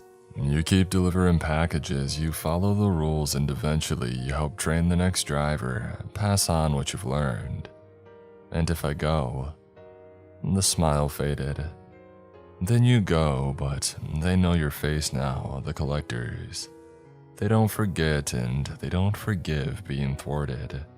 Just something to consider. I did consider it for all of about 30 seconds, and then I nodded once. I'll stay.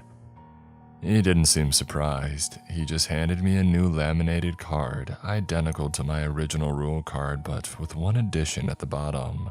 Rule number 8. Trust your instincts. If something feels wrong, then it's wrong. Do not second guess yourself. Welcome to the real R&R deliveries, he said, extending his hand. The job gets a lot stranger from here. He wasn't exaggerating either. In the 3 years since that day, I've learned that the first 7 rules were only the beginning. A starter kit for navigating the strange ecosystem that existed out here in the remote corner of Vermont. I've encountered things that defy explanation, people who shouldn't exist, and dangers that no delivery training manual could ever prepare you for. I have broken rules when necessary and created new ones based on my own bitter experience. I've lost colleagues and found unlikely allies. And through it all, I've continued to deliver packages to the remote homes and hidden corners of Addison County, because that's the job. Somebody has to do it, and better someone who knows the rules than someone who doesn't.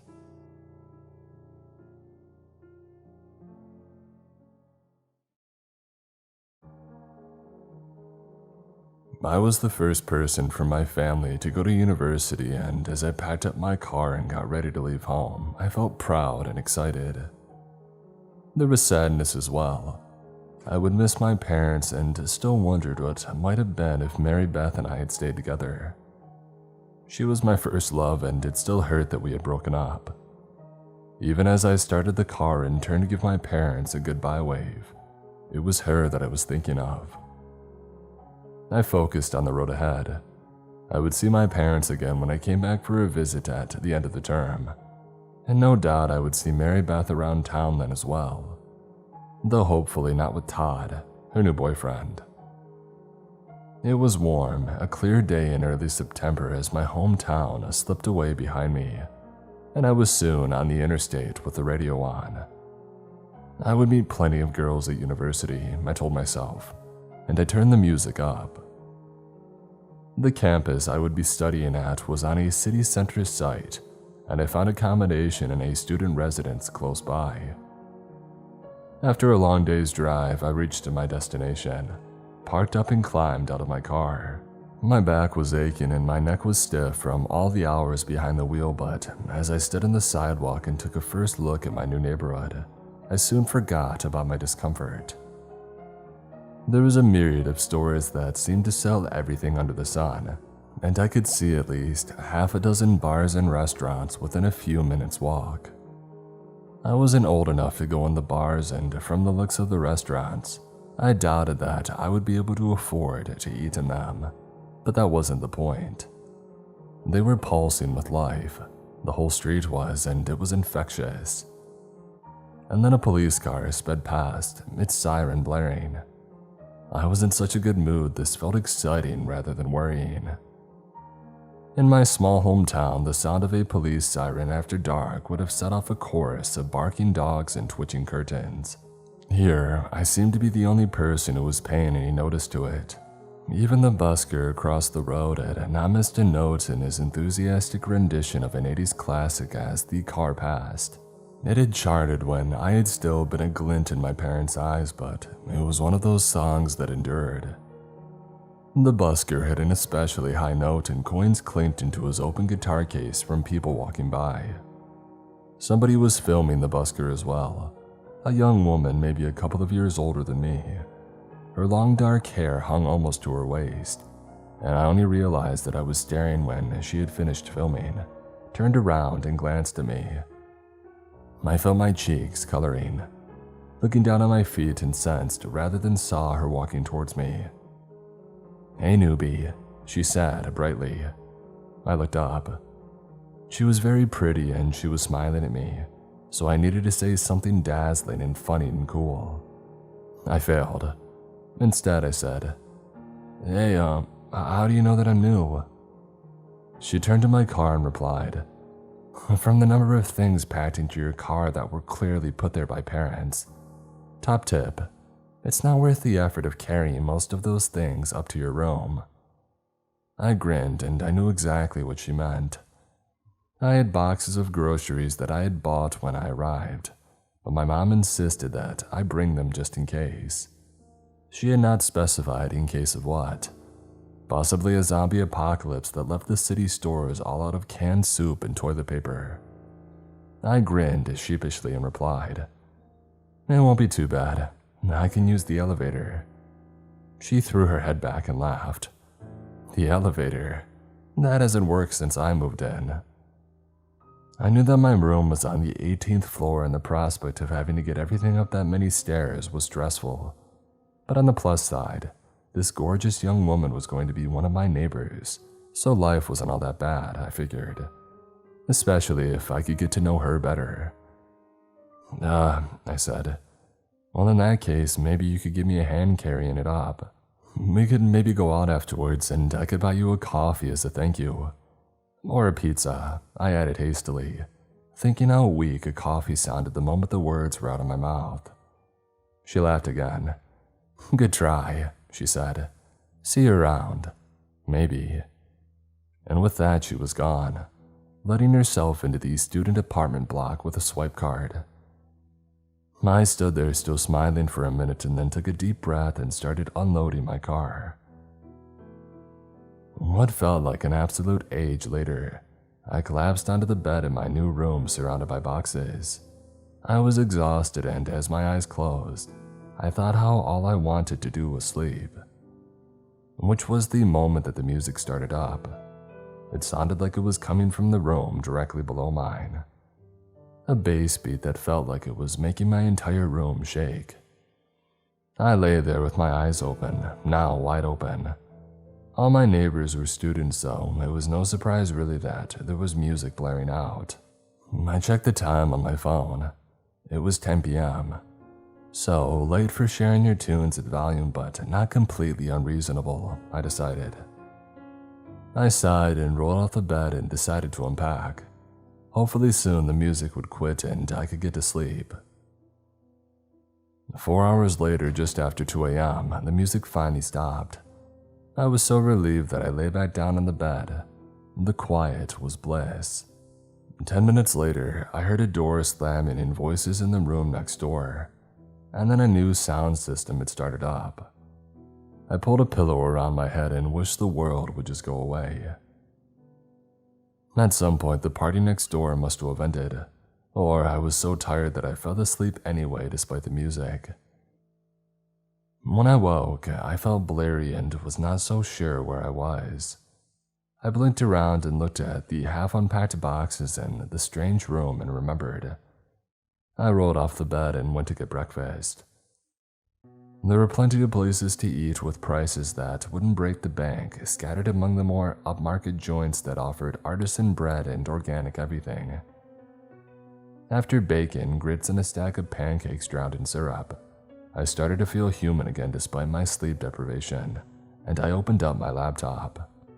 Classes started in a couple of days and I had a reading list that I had barely started, but I had a more pressing concern. I needed to find a job to make ends meet. The weekdays would have to be set aside for my studies, but that left nights and weekends for earning money. I had already emailed my resume to hundreds of organizations based in the city, but had either heard nothing back or received a standard anonymous response. I checked again and there was still no positive news in my inbox. Well, I wasn't going to give up. I couldn't afford to.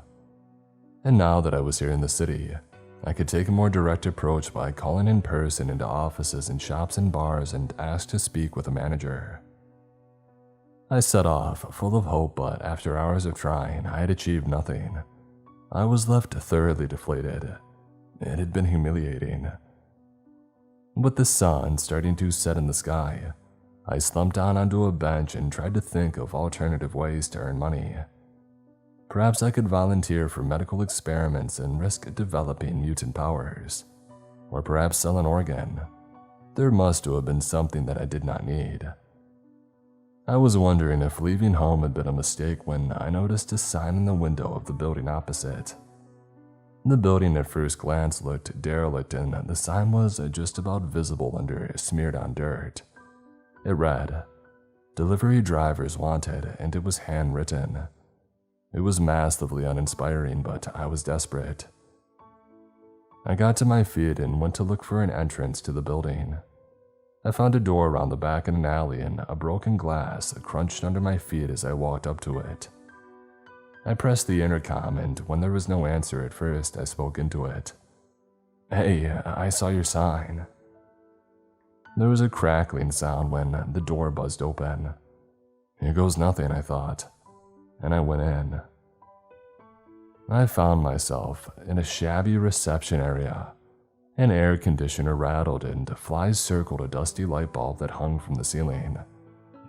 There was a desk in the center of the room with no one sitting at it and an open hatch in the wall behind it.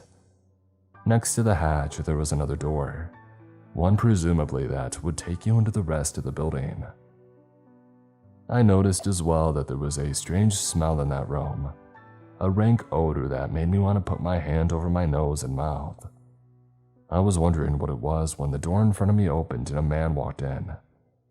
He brought a wave of the fetid smell in with him. From his odor and the way that he looked, I don't think he must have washed or changed his clothes for months or maybe years. His hair was greased into his side part and his fingernails were caked with dirt. And the worst was to come. "You hear about the delivery driver job?" he asked, and his breath carried across the room and hit me in the face. I should have said, "It's all a mistake." Then I could have got out of there and back into the relatively fresh air of the city. Car fumes would have never smelled so good. But I said, "Yeah." "You have your own vehicle?" he asked. "Yes." I managed to answer while trying not to gag. "Good," he said. "So when can you start?" Through the mental haze caused by the assault on my senses, I wondered if that was it. What about my resume? What about my references? And did he need to get my insurance and license? Feeling flustered, I asked, "Do you mean that I've got the job?" "Yep," he replied. "After you make each delivery, come back to the depot and I'll pay you cash in hand. I'll go get your first package now." And with that, he went back through the door. His smell lingered. A couple of minutes later, a small brown cardboard box with an address handwritten on it appeared in the hatch. The man peered through after it. "I've got just one rule," he said. "Do not ever look inside the package. You got that?" I gulped and nodded and I picked up the box. Back outside, I took a moment to try and regain my composure. I was both grossed out and delighted. Grossed out because that dude had some serious personal hygiene issues, and delighted because I had found a job, and one for which I would get paid in cash as soon as I delivered the package that I was holding. Time to get busy, I told myself and hurried over to my car. I put the package in the passenger seat and I set off. My Maps app directed me to an area of old 1- and 2-story houses tucked away beyond high-rise offices. They all appeared to be abandoned. There were piles of rubble as well in places that made me think the houses here were in the process of being demolished. That seemed inevitable. Once they were cleared, this would be a prime location for new residential developments. Until then, it was Gloomville, and I spent a while driving up and down the old streets, trying to read house numbers.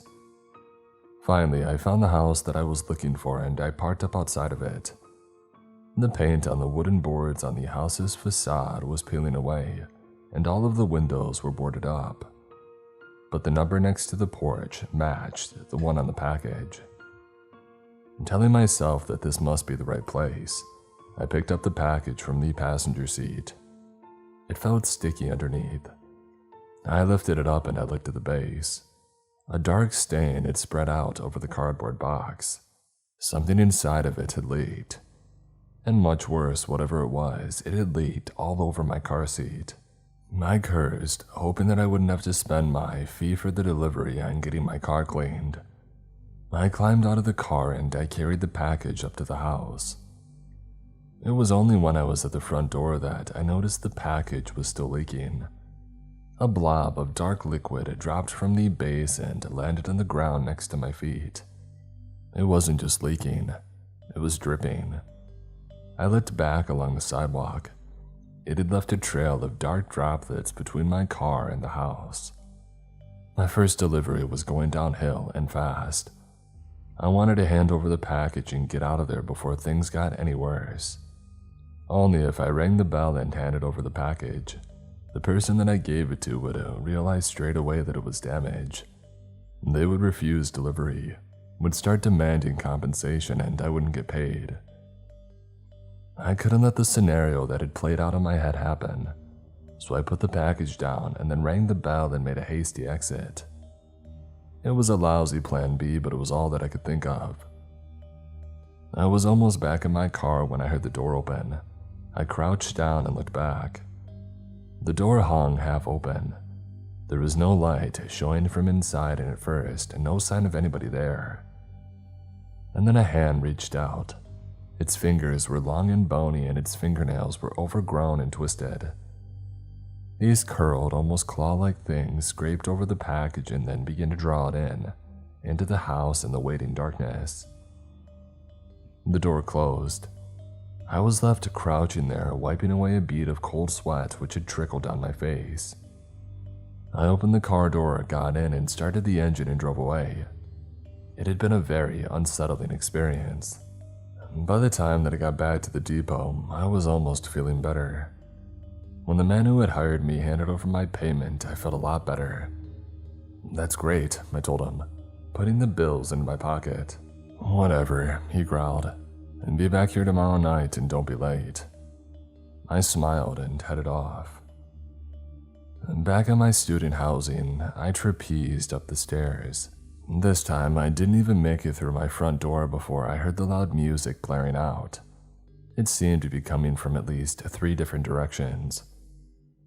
Resigning myself to the fact that every night was party night where I now lived, I let myself into my room and I laid on my bed.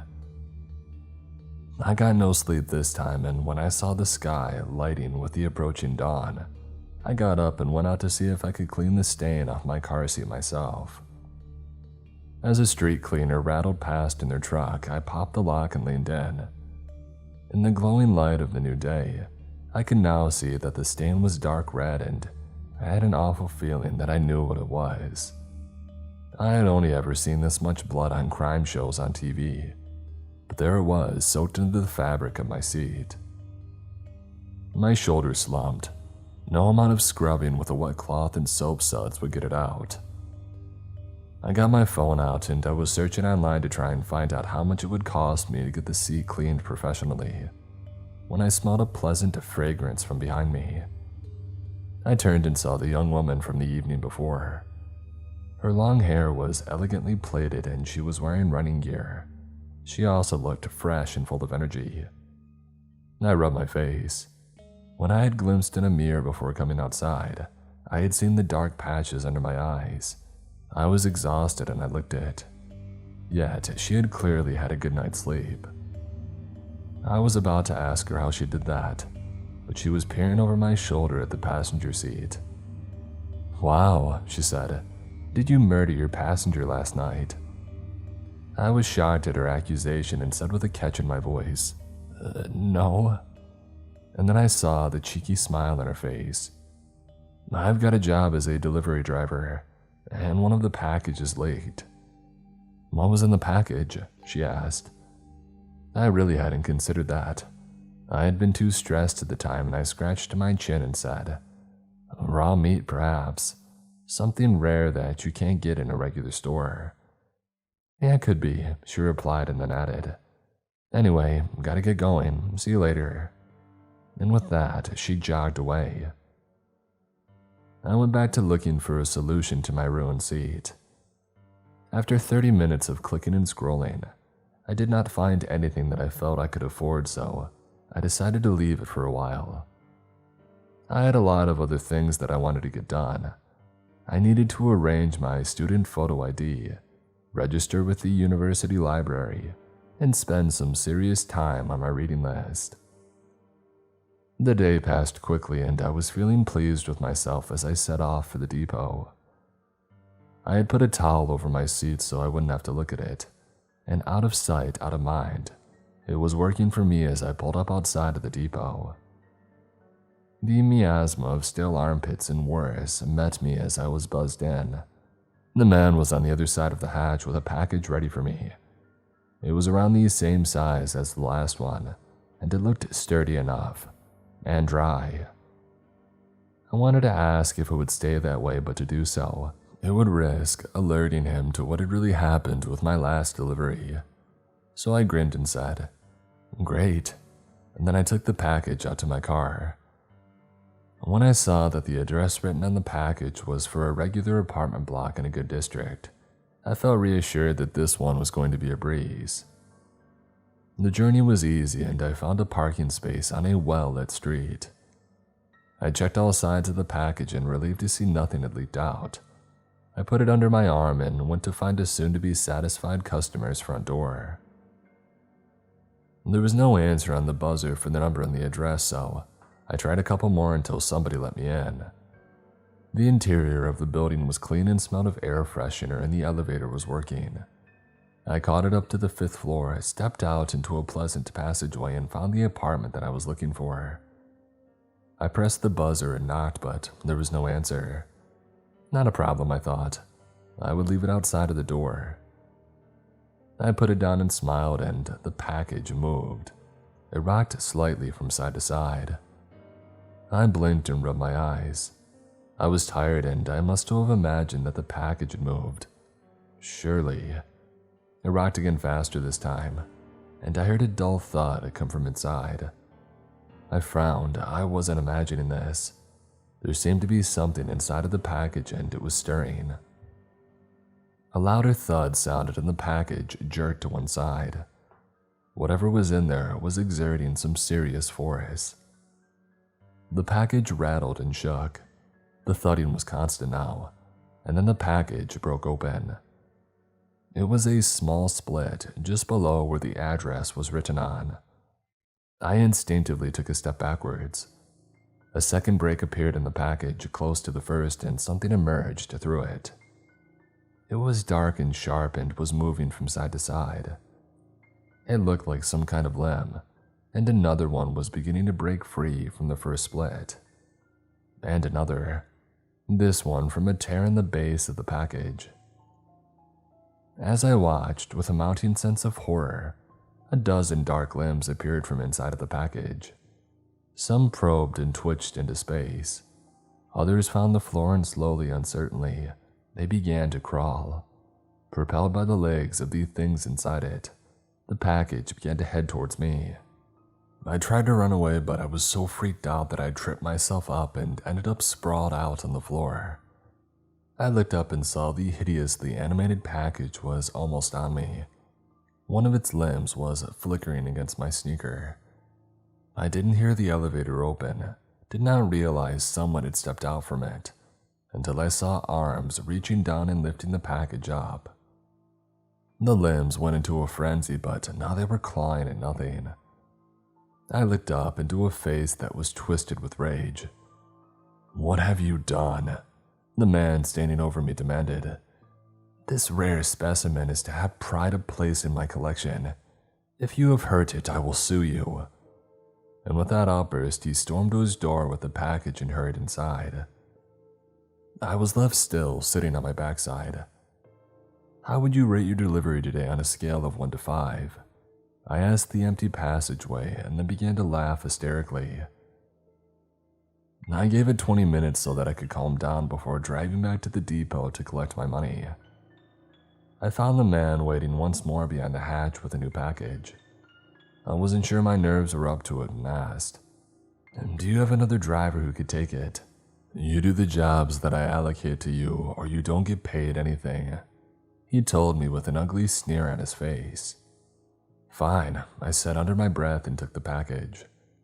I didn't need to look at the address to know where I was taking it because it started to leak blood before I had even gotten it to the car.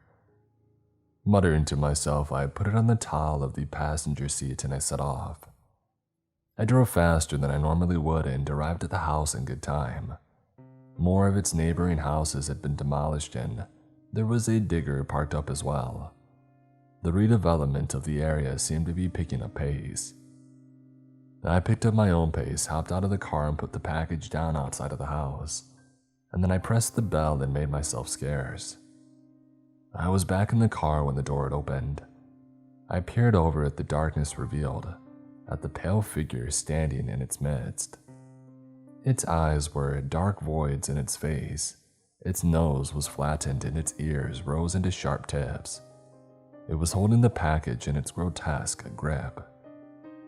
Blood was dripping from the package and as I watched, the creature's tongue flickered out and flicked the blood. It smiled, showing teeth that looked like shards of glass, and then it retreated back into the house and closed the door. I was left terrified. My hands were shaking so badly, it took me 3 goes to get the key in the ignition, and as I drove away, I vowed to never return. My very short career as a delivery driver was over. I just couldn't take the weirdness. When I arrived back at the depot, I didn't tell the malodorous man about my decision. I took the money and I ran. Feeling relieved that I'd never have to see or smell him again, I arrived back at my student accommodation. Even from the roadside, I could hear music blaring out from inside, so I decided to sleep in the car. I closed my eyes and leaned back. I slept restlessly, and when dawn had finally arrived, I felt dreadful. I was sitting there aching all over and feeling about 90 years old when somebody tapped on my window. It was the young woman. She looked more beautiful every time that I saw her. I wound the window down and smiled in what I hoped was an irresistibly handsome way. "Hey, did you get locked out last night?" "No," I replied. "I'm finding it hard to sleep in my room because of all the noise." She laughed and said, "Do you want to come up to my room? I have something that will help." I mean, how could I say no? Her room was chaotic, with clothes, books, and pictures everywhere. She rooted around inside a pile of tops lying tangled on the floor and brought out a small plastic container. "Hey, try these," she said. "They're noise-canceling earbuds. I have the new model, so you're welcome to have these." "That's amazing," I said. "Hopefully things will get better now." "You seem to be doing okay. I mean, you've got your job." I frowned and told her about the package that had sprouted legs and described the strange figure that I had seen when I dropped off that second leaking package. I expected her to be shocked, but she looked excited. "Wow," she exclaimed. "That sounds like a vampire and I love them. You have to let me know next time you're going to deliver to it." She gave me her phone number and made me promise to message her. All thoughts of giving up the job as a delivery driver had forgotten. I told her that I would, and I left her room with a big grin on my face. That night, I headed for the depot building, hoping that there would be another package dripping with blood waiting for me. There wasn't. The man, smelling rank as ever, told me that I had to collect the package from a different location tonight. and I would be given the delivery address for it when I did.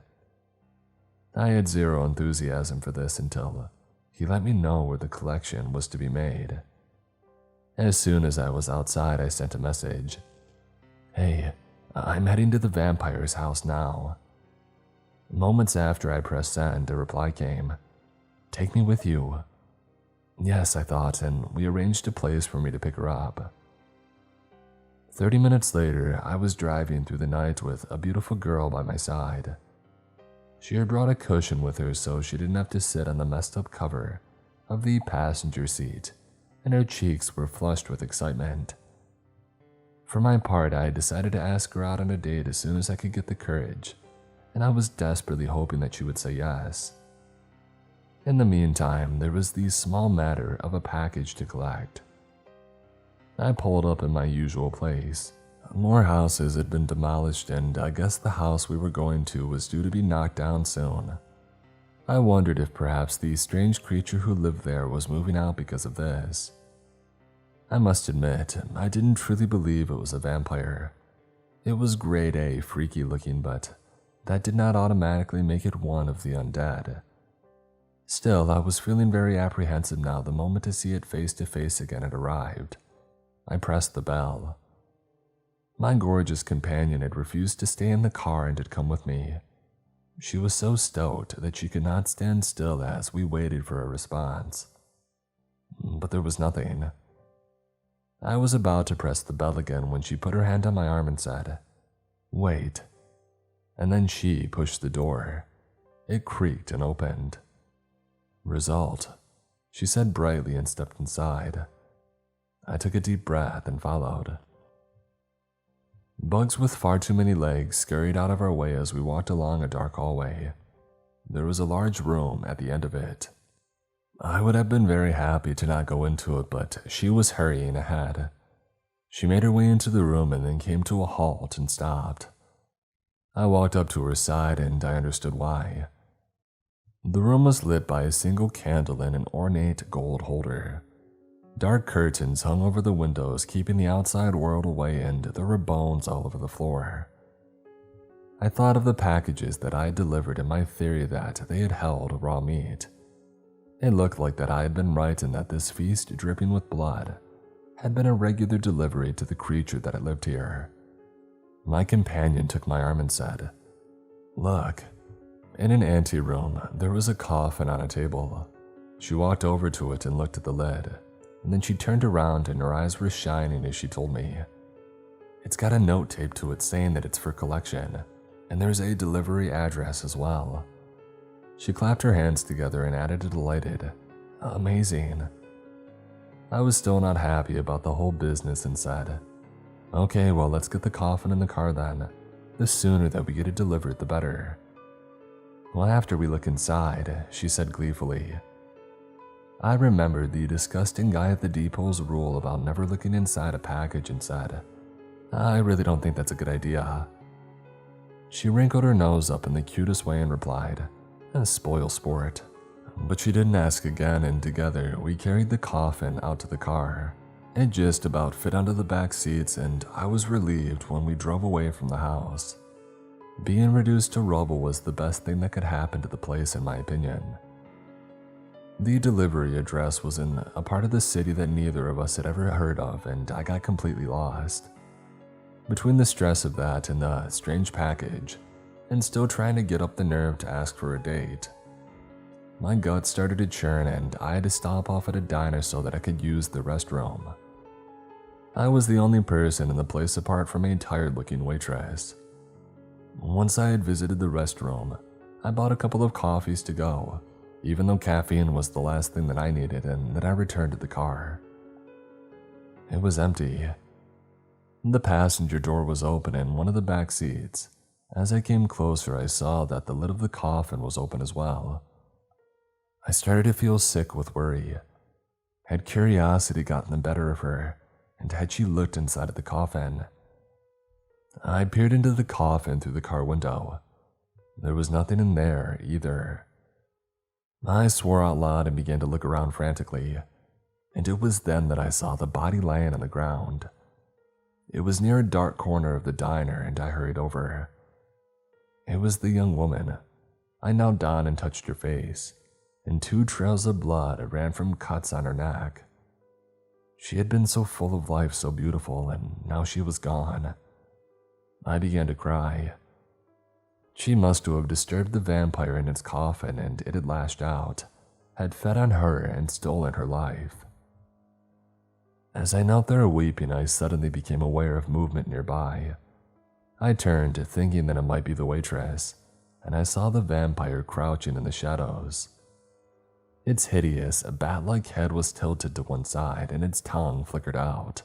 Its mouth hung slightly open, and I could see dark red stains on its teeth. "You did this," I said as anger flared inside me. "You," I screamed. It looked at me and it smiled, and then its wings unfurled from its back and it sped into the sky and away. I was nothing to it, and the young woman it had killed was growing cold in the ground next to me. I picked her body up and I carried it over to the car. My mind was racing, and I'm not sure why, but I put her in the empty coffin as gently as I could and then closed the lid in the car door. I think I did not want anybody else to see her like that. I went to sit in the driver's seat. I felt utterly lost and alone and more scared than I ever had been in my life.